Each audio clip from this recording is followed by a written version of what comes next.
നമസ്കാരം. ബായിഷ മാർക്ക് ഫെല്ലറുടെ ആ ഡയലോഗ് കേട്ട് ശരിക്കും ഒരു നിമിഷം ഒന്ന് അന്തം വിട്ട് അങ്ങനെ തന്നെ മാർക്കിനെ നോക്കി പോവുകയാണ്.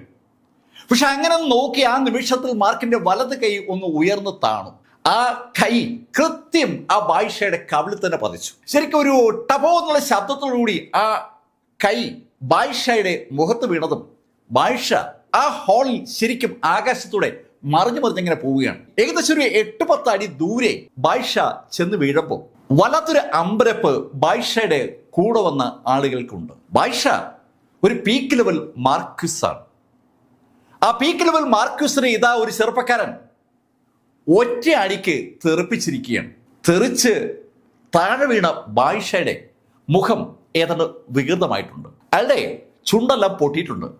മൂക്കിന്റെ പാലം ഏതാണ്ട് തകർന്നതുപോലെയാണ്. മുഖം ഏതാണ്ട് കോടിയിട്ടുണ്ട്. ആ കാഴ്ച കണ്ട ആ പീക്ക് ലെവൽ മാർക്വിസ്റ്റുകളിൽ ഒരാൾ ദേഷ്യത്തോടെ മുന്നോട്ട് കുതിച്ചു. അവന് മാർക്ക് ഫെല്ലറെ തീർക്കാനുള്ള ദേഷ്യമുണ്ട്. ആ ദേഷ്യത്തോടെ മുന്നോട്ട് അവൻ കുതിച്ചതും മാർക്കും മുന്നോട്ട് കുതിച്ചു. മാർക്കിന്റെ തൊട്ടു മുന്നിലേക്ക് പാഞ്ഞെത്തിയ ആ പീക്ക് ലെവൽ മാർക്ക് ഫെല്ലറെ ആഞ്ഞൊരു അറ്റയിടി.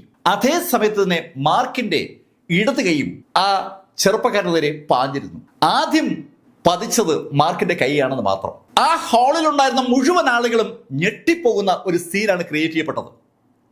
മാർക്കിന്റെ ആ ഇടിയിൽ ആ പീക്ക് ലെവൽ മാർക്വിസിന്റെ തല ചിതറി.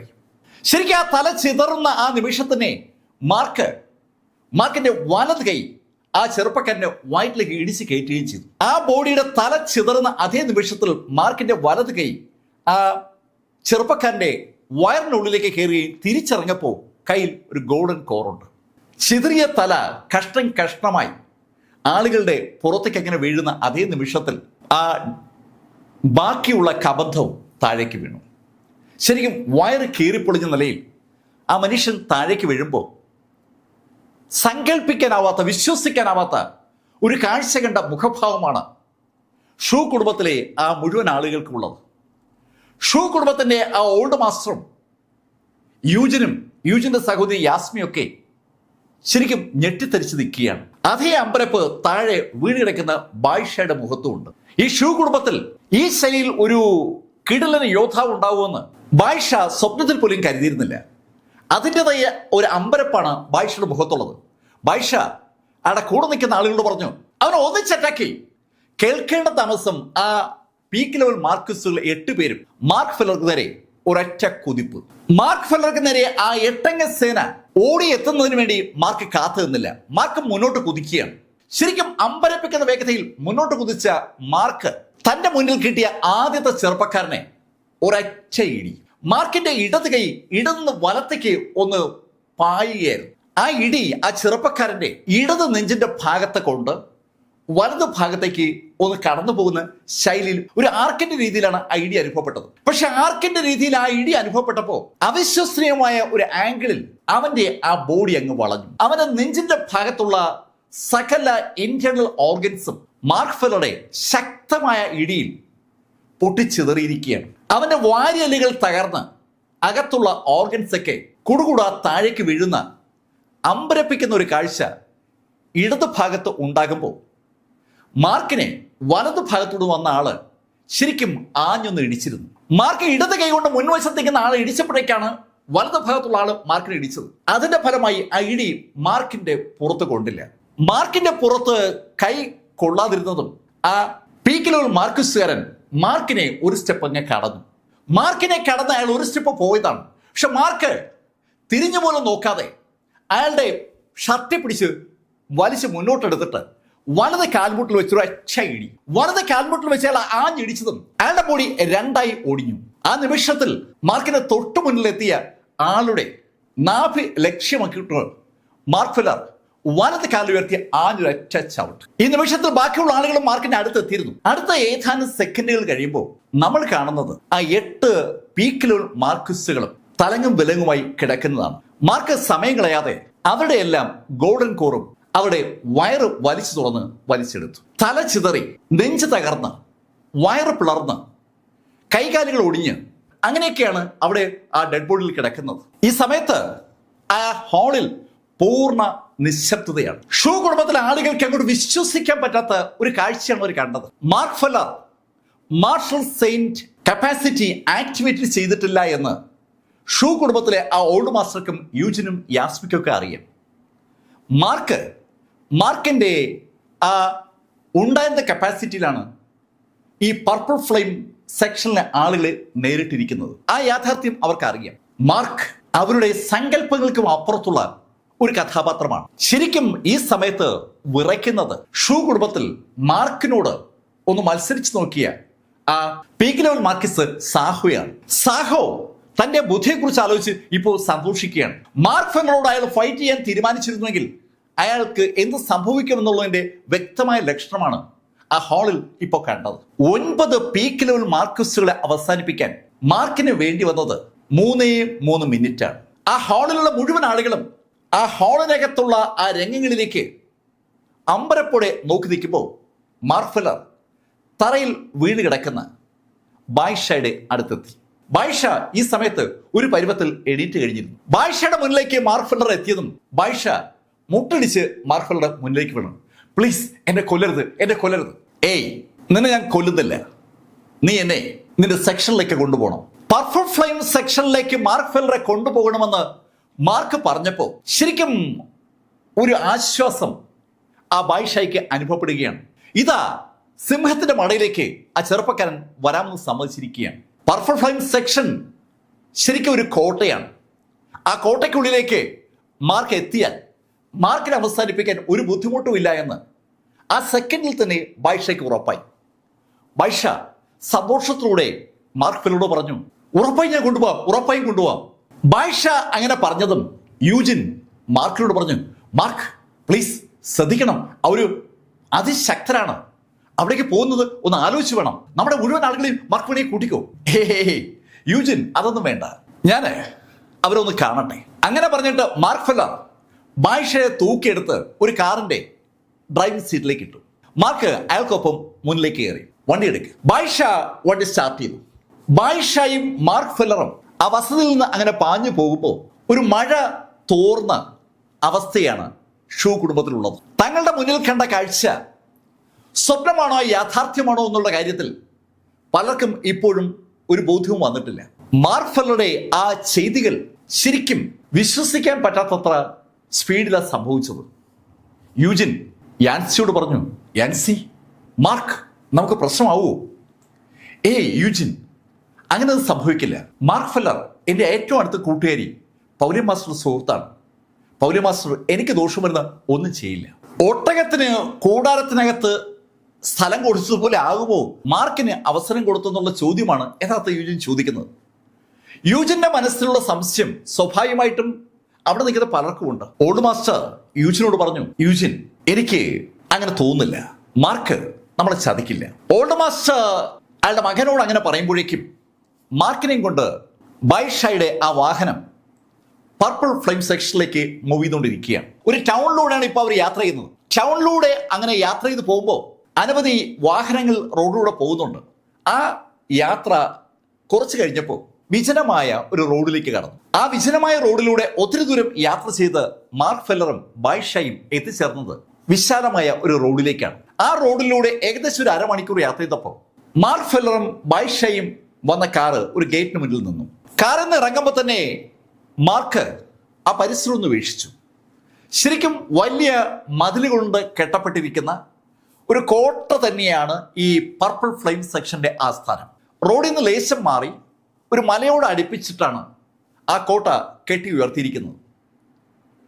ആ കോട്ടയിൽ ഒരു അറ്റാക്ക് നടത്താൻ സാധാരണ ഒരാൾക്കും പറ്റാത്ത ശൈലിയിൽ ആ കോട്ട സുരക്ഷിതമാണ്. മാർക്കിനെയും കൊണ്ട് ബായിഷ ആ ബിൽഡിങ്ങിന്റെ ഗേറ്റിലെത്തി. ബായിഷയെ കണ്ടതും അതിവേഗം ഗേറ്റ് തുറക്കപ്പെടുകയാണ്. മാർക്കും ബായിഷയും കൂടി ഗേറ്റിനകത്തേക്ക് കയറിയതും ബായിഷ ഒരൊറ്റ ഓട്ടം. ഓടുന്നതിനിടയിൽ അയാൾ വിളിച്ചു പറയുകയാണ്, അവരെ പിടിക്ക്. ബായിഷ മാർക്കിന്റെ കൈ വെടിയിച്ച് അതിവേഗം ആ കോട്ടയ്ക്കുള്ളിലേക്ക് ഓടിക്കേറുമ്പോൾ മാർക്ക് ചുറ്റും ഒന്ന് നോക്കുകയാണ്. മാർക്കിന് ബായിഷയെ പിടിക്കാൻ ഒരു തിരക്കുമില്ല. മാർക്ക് സാവധാനം മുന്നോട്ട് നടക്കുകയാണ്. മുന്നോട്ട് നടന്നു വരുന്ന മാർക്കിന് മുന്നിലേക്ക് പെട്ടെന്ന് ഒരു ചെറുപ്പക്കാരൻ കയറി വന്നു. അയാൾ മാർക്കിനെ തടുത്ത ആൾ ചോദിച്ച ചോദ്യത്തിന് ഉത്തരം പറയാൻ പോലും നിൽക്കാതെ മാർക്ക് അവന്റെ തല പിടിച്ചൊരു ഒറ്റ ഇടി. ശരിക്കും മാർക്ക് അവന്റെ തല ഒരു തൂണിൽ ഇടിക്കരുത്. ആ നിമിഷത്തിൽ ആ തൂണും ആ തലയും എന്ന് ഒരുമിച്ച് തകർന്നു. മാർക്ക് ഫെല്ലർ മുന്നോട്ട് നീങ്ങുമ്പോൾ അനവധി ചെറുപ്പക്കാർ മാർക്കിനെ തടുക്കാനായി ഓടി വന്നു. മാർക്ക് ഫെല്ലർ അവരുടെ ആരുടെയും ആഗ്രഹത്തിന് എതിർ നിന്നില്ല എന്നാണ് സത്യം. മാർക്ക് എല്ലാവരും നേരിട്ടു. മാർക്ക് മുന്നോട്ട് നീങ്ങുമ്പോൾ നമുക്ക് കാണാൻ കഴിയുന്നത് മാർക്കിന്റെ ബോഡി രക്തത്തിൽ അങ്ങനെ കുളിക്കുന്നതാണ്. മാർക്ക് കൈവയ്ക്കുന്ന ആളുകളുടെ ബോഡി പൊട്ടിത്തെറിച്ച് രക്തം ചിതറുമ്പോൾ ആ രക്തം മാർക്കിന്റെ പുറത്തും തെറിക്കുന്നുണ്ട്. മാർക്ക് ഫെല്ലർ മുന്നോട്ട് നീങ്ങിക്കൊണ്ടിരിക്കുകയാണ്. മാർക്ക് കടന്നു വന്ന വഴിയിൽ ഇപ്പോ ഏകദേശം 100ഓളം ഡെഡ് ബോഡികൾ കിടപ്പുണ്ട്. ആ വീണ് കിടക്കുന്ന ഡെഡ് ബോഡികളിൽ പീക്ക് ലെവൽ ഗ്രാൻഡ് മാസ്റ്റേഴ്സും മാർക്കിസ്റ്റുകളും ഹാസ്റ്റ് ഓഫ് മാർക്കിസ്റ്റുകളൊക്കെ ഉണ്ട്. മാർക്ക് ഒരാളെയും അവരുടെ കപ്പാസിറ്റിയുടെ അളവിൽ വേർതിരിച്ച് കണ്ടില്ല എന്നതാണ് സത്യം. സകലർക്കും ഒരേ ട്രീറ്റ്മെന്റാ മാർക്ക് കൊടുത്തത്. മാർക്ക് മുന്നോട്ട് നീങ്ങി എത്തിയത് ഒരു ഹാളിലാണ്. മാർക്ക് ആ ഹാളിലേക്ക് എത്തുമ്പോൾ പെട്ടെന്ന് മാർക്കിനെ ചില ആളുകളങ്ങ് വളഞ്ഞു. ഏകദേശം 10ഓളം വരുന്ന പീക്ക് ലെവൽ മാർക്കിസ്റ്റുകളാണ് മാർക്കിനെ വളഞ്ഞത്. ആ പീക്ക് ലെവൽ മാർക്കിസ്റ്റുകളുടെ മുന്നിലായി ലേശം വണ്ണം കുറഞ്ഞ ഒരു വ്യക്തി നിൽപ്പുണ്ട്. അയാൾ മാർക്കിനോട് പറഞ്ഞു, ഏയ് സ്റ്റോപ്പ് ദേ. നല്ല മുഴക്കമുള്ള ശബ്ദത്തിൽ ആ മനുഷ്യൻ അങ്ങനെ പറയുമ്പോൾ മാർക്ക് അയാൾ ഒന്ന് നോക്കി. ഏയ് നിങ്ങളാണോ ഈ പർപ്പിൾ ഫ്ലെയിം സെക്ഷന്റെ സെക്ഷൻ മാസ്റ്റർ? അതെ, ഞാനാണ് സെക്ഷൻ മാസ്റ്റർ.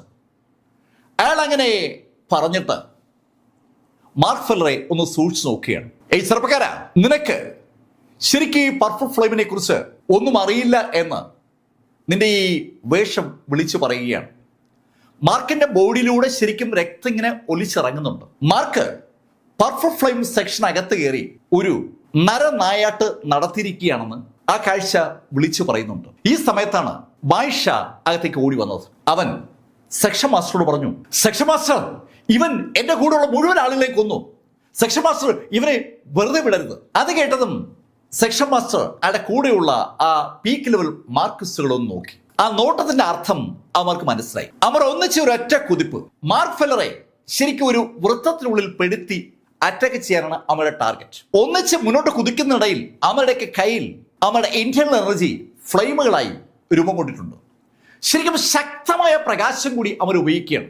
അതിശക്തമായ ഇന്റേണൽ എനർജി ഉപയോഗിച്ചുകൊണ്ട് മാർക്ക് ഫെല്ലറെ തീർക്കാനുള്ള ഒരു തയ്യാറെടുപ്പിലാണ് ആ പീക്ക് ലെവൽ മാർക്കിസ്റ്റുകൾ. പക്ഷെ മാർക്കിന് അതൊന്നും നോക്കി നിൽക്കാനുള്ള സമയമില്ലെന്ന് തോന്നുന്നു. മാർക്ക് ഒന്ന് തറയിൽ ആഞ്ഞ് ചവിട്ടിയിട്ട് shrinking earth by an inch എന്നുള്ള മാർക്കിന്റെ ആ മാന്ത്രിക ആക്ഷൻ ഉപയോഗിച്ചുകൊണ്ട് മാർക്ക് കണ്ണടച്ച് തുറക്കുന്ന വേഗതയിൽ ഒരു പീക്ക് ലെവൽ മാർക്കിസ്റ്റിന് മുന്നിലെത്തി. അവൻ എന്താണ് സംഭവിക്കുന്നതെന്ന് മനസ്സിലാക്കും മുമ്പ് മാർക്കിന്റെ കൈ അവന്റെ നെഞ്ചിൽ ആഞ്ഞു പതിച്ചിരുന്നു.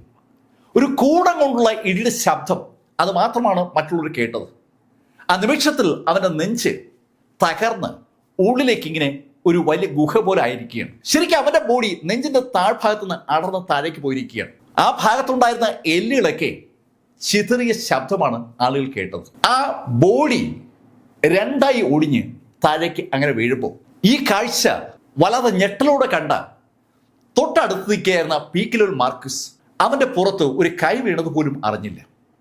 ശരിക്കും മാർക്ക് ഫെല്ലർ അവന്റെ കഴുത്തിന് മുകളിൽ കൈ വെച്ചിട്ട് അവനെ പിടിച്ച് തറയിലേക്ക് ആഞ്ഞൊരു ഒറ്റ ഇടിയിടിക്കുകയായിരുന്നു. രണ്ടാമത്തെ ആ പീക്ക് ലെവൽ മാർക്കിസ് ആ ഹാളിലെ തറയിൽ അതിശക്തമായി ഇടിച്ച് തറയിൽ നിന്നിങ്ങനെ പൊങ്ങുമ്പോഴേക്കും മാർക്ക് ഫെല്ലർ അവന്റെ പുറത്ത് ചവിട്ടി ഒന്ന് ഉയർന്ന് ഒന്ന് കറങ്ങുമ്പോൾ മാർക്കിന്റെ ഇടത് കാല് തൊട്ട് സമീപത്തുള്ള ഒരു പീക്ക് ലെവൽ മാർക്കിസിന്റെ പുറത്ത് പതിച്ചിരുന്നു. എന്താണ് സംഭവിക്കുന്നതെന്നോ എങ്ങനെ റിയാക്ട് ചെയ്യണമെന്നോ അവന് മനസ്സിലാകും മുമ്പ് അവന്റെ തല ബോഡിയിൽ നിന്ന് ഇളകി. ശരിക്കും കഴുത്തൊടിഞ്ഞ് ആ തല താഴേക്ക് വീഴുമ്പോൾ മാർക്ക് മുന്നോട്ട് കുതിക്കുകയാണ്. മാർക്ക് ആ സർക്കിൾ പൂർത്തീകരിച്ചപ്പോൾ അവശേഷിച്ചത് ആ സെക്ഷൻ മാസ്റ്റർ മാത്രമാണ്. സെക്ഷൻ മാസ്റ്റർക്ക് ശരിക്കും ഒരു അമ്പരപ്പുണ്ട്. അയാൾക്ക് ഇടപെടാൻ കഴിയും മുമ്പ് അയാളുടെ ആ പീക്ക് ലെവൽ മാർക്കിസുകൾ മുഴുവൻ കൊല്ലപ്പെട്ടിരിക്കുകയാണ്. ഏയ് ചെറുപ്പക്കാരാ, നീ ചെയ്യാൻ പാടില്ലാത്തതാണ് ചെയ്തത്. അങ്ങനെ പറഞ്ഞുകൊണ്ട് അയാളുടെ കൈ ഒന്ന് ഉയർത്തിയതും അയാളുടെ കയ്യിൽ ഒരു ചെറിയ പ്ലേറ്റ് പോലെ ഒരു സാധനം പ്രത്യക്ഷപ്പെട്ടു. ആ പ്ലേറ്റിൽ ഒരു പിടിയുണ്ട്. ശരിക്കും കൃത്യമായി നോക്കിയാൽ അത് വാൾപയറ്റിലേക്ക് ഉപയോഗിക്കുന്ന ഒരു കുഞ്ഞു പരിചയാണെന്ന് പറയാം.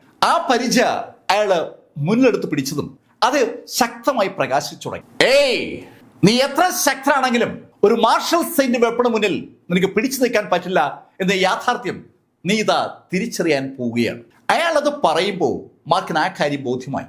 താനിതാ ഒരു മാർഷൽ സെന്റ് വെപ്പണെ നേരിടാൻ പോവുകയാണ്.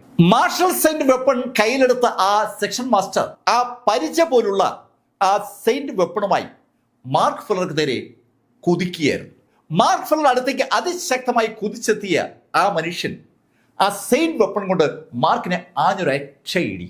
മാർഷൽ സെയിന്റ് വെപ്പണുമായി ആ പർപ്പിൾ ഫ്ലെയിം സെക്ഷൻ മാസ്റ്റർ മാർക്കിനെ ആക്രമിക്കുമ്പോൾ മാർക്കിന്റെ ബോഡിക്ക് ചുറ്റും ആ സെയിൻലി ബോഡി ടെക്നിക് ആക്ടിവേറ്റ് ചെയ്ത് ആ വെപ്പന്റെ പവർ അറിയാൻ കാത്തു നിൽക്കുകയാണ്.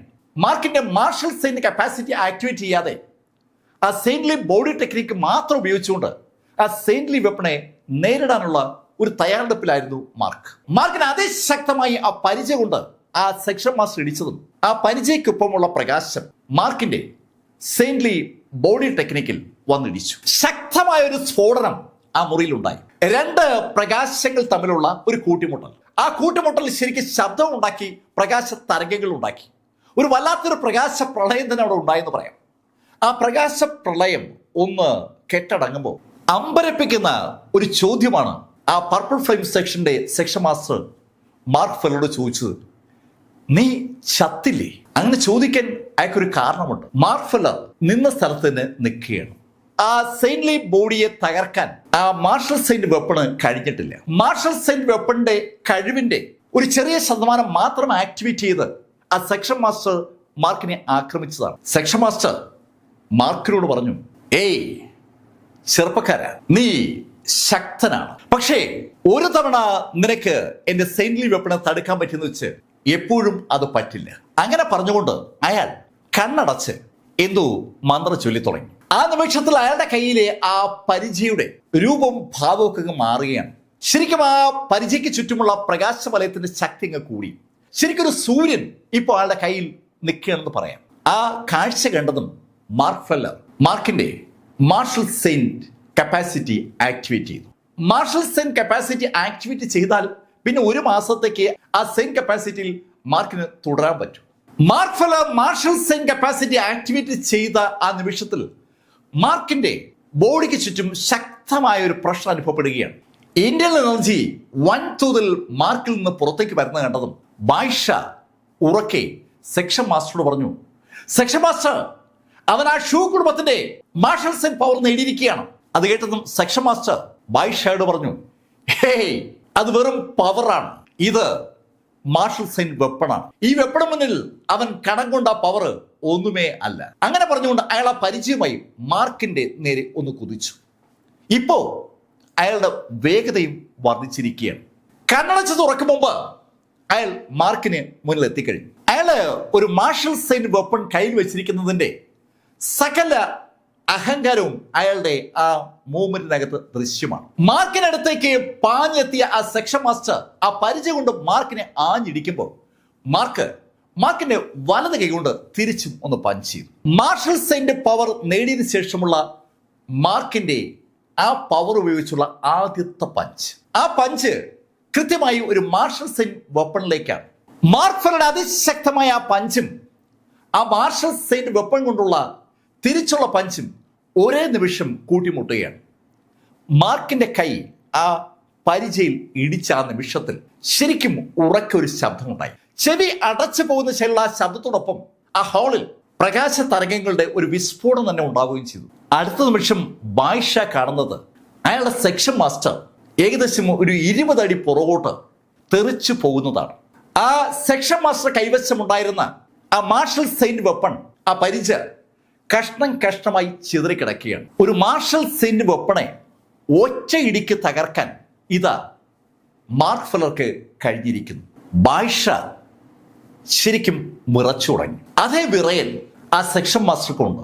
സെക്ഷൻ മാസ്റ്റർ വീണിടത്തുനിന്ന് എണീക്കാൻ ശ്രമിക്കുമ്പോൾ ശരിക്കും എണീക്കാൻ പോലും പറ്റുന്നില്ല. അയാൾക്ക് പൂർണ്ണ വിശ്വാസം ഉണ്ടായിരുന്നു ആ മാർഷൽ സെയിന്റ് വെപ്പൺ വെച്ചുള്ള ആ അറ്റാക്കിൽ അയാൾ വിജയിക്കുമെന്ന്. അയാളുടെ ആ ഉറപ്പാണ് നഷ്ടമായിരിക്കുന്നത്. ഒരു ഭയം അയാളുടെ കാലിലെ വിരലുകൾ മുതൽ അങ്ങ് തലമുടി വരെ എത്തിയിട്ടുണ്ട്. അയാൾ വിറയ്ക്കുന്നുണ്ട്. ആ വിറയൽ ആ മുറിയിൽ ബാലൻസ് ഉള്ള സകലർക്കുമുണ്ട്. ഏതാനും മിനിറ്റുകൾ കഴിഞ്ഞപ്പോൾ മാർക്ക് ഫെല്ലർ അവിടെ നിന്ന് പുറത്തേക്ക് ഇറങ്ങുമ്പോൾ ബായിഷയുടെയും ആ സെക്ഷൻ മാസ്റ്ററുടെയും മാത്രമല്ല, അവിടെ കൊല്ലപ്പെട്ട ആ പീക്കിലോൽ മാർക്കസിന്റെ ഒക്കെ ഗോൾഡൻ കോറ് മാർക്കിന്റെ കയ്യിലുണ്ട്. ഈ സമയത്ത് ഷൂ കുടുംബത്തിൽ അവർ വല്ലാതെ അസ്വസ്ഥരായി നിൽക്കുകയാണ്. മാർക്ക് പോയിരിക്കുന്നത് പർപ്പിൾ ഫ്ലെയിം സെക്ഷനിലേക്കാണ്. ശരിക്കൊരു ടെൻഷൻ അവർക്കുണ്ട്. പക്ഷെ അതേ സമയത്ത് മാർക്കിന് മാർഷൽ സൈന് പവർ ഉള്ളത് കൊണ്ട് ഒരു പ്രതീക്ഷയും അവർക്കുണ്ട്. പർപ്പിൾ ഫ്ലെയിം സെക്ഷന്റെ കയ്യിൽ മാർഷൽ സൈൻ വെപ്പൺ കാണാനുള്ള സാധ്യത അവർ മുന്നിൽ കാണുന്നുണ്ട്. ആ വെപ്പണും അവരെ ഹാൻഡ് ഓവർ ചെയ്തിരിക്കുന്ന ആ പവറും തമ്മിൽ കൂട്ടിമുട്ടുമ്പോൾ എന്തായിരിക്കും റിസൾട്ട്? വല്ലാത്തൊരു ടെൻഷൻ ആ കുടുംബത്തിലെ സകല ആളുകളിലും ദൃശ്യമാണ്. ആ സമയത്താണ് അവിടേക്ക് ഒരു കാർ വരുന്നത്. കാറ് വന്നു നിന്നത് കണ്ടതും സകല ആളുകളും ആ മുറ്റത്തേക്ക് ഓടിയെത്തി. നേരത്തെ അവിടെ നിന്ന് പോയ അതേ കാറാണ് മടങ്ങി വന്നിരിക്കുന്നത്. കാറിൽ നിന്ന് പുറത്തിറങ്ങിയ ആ വ്യക്തിയെ കണ്ട സകലരും വാ പൊളിച്ചങ്ങനെ നിന്നു പോവുകയാണ്. പുറത്തിറങ്ങിയത് മാർക്ക് ഫെല്ലറാണ്. മാർക്ക് ഫെല്ലറുടെ ബോഡിയിലൂടെ രക്തം ഇങ്ങനെ ഒലിച്ചിറങ്ങുകയാണ്. മാർക്കിന്റെ പുറത്ത് രക്തം വീഴാത്ത സ്ഥലമില്ല എന്ന് പറയാം. രക്തത്തിൽ കുളിച്ച് മാർക്ക് ഫെല്ലർ അകത്തേക്ക് കടന്നു വരുമ്പോൾ ശ്വാസം നിലച്ചതുപോലെയാണ് ശരിക്കും യൂജിൻ മാർക്കിനെ നോക്കുന്നത്. ഏതാനും സെക്കൻഡ് നേരം നിശബ്ദനായി നിന്ന യൂജിൻ മാർക്കിനോട് ചോദിച്ചു, മാർക്ക്, പർപ്പിൾ ഫ്ലെയിം സെക്ഷൻ അവര് അവസാനിച്ചു. മാർക്കിന്റെ ഉത്തരം വളരെ വളരെ വ്യക്തമാണ്. മാർക്ക് അത്രയും പറഞ്ഞതിന് ശേഷം ഓൾഡ് മാസ്റ്ററോട് പറഞ്ഞു, ഞാൻ ഈ ബോഡി ഒന്ന് കഴുകട്ടെ. ശരിക്കും മാർക്ക് എങ്ങനെ പറയുമ്പോൾ ഒന്നും മിണ്ടാനാകാതെ നിൽക്കുകയാണ് ഓൾഡ് മാസ്റ്റർ. മാർക്ക് അവരോടൊന്നും പറയാതെ നടന്ന് മാർക്ക് മീശൻ താമസിക്കുന്ന ആ കെട്ടിടത്തിലേക്ക് വന്നു. മീശയുടെ അടുത്തേക്ക് നടന്നു വന്ന മാർക്കിനെ മീശ ഒന്ന് സൂക്ഷിച്ചു നോക്കി. മാർക്കിന്റെ ദേഹം മുഴുവൻ രക്തമാണ്.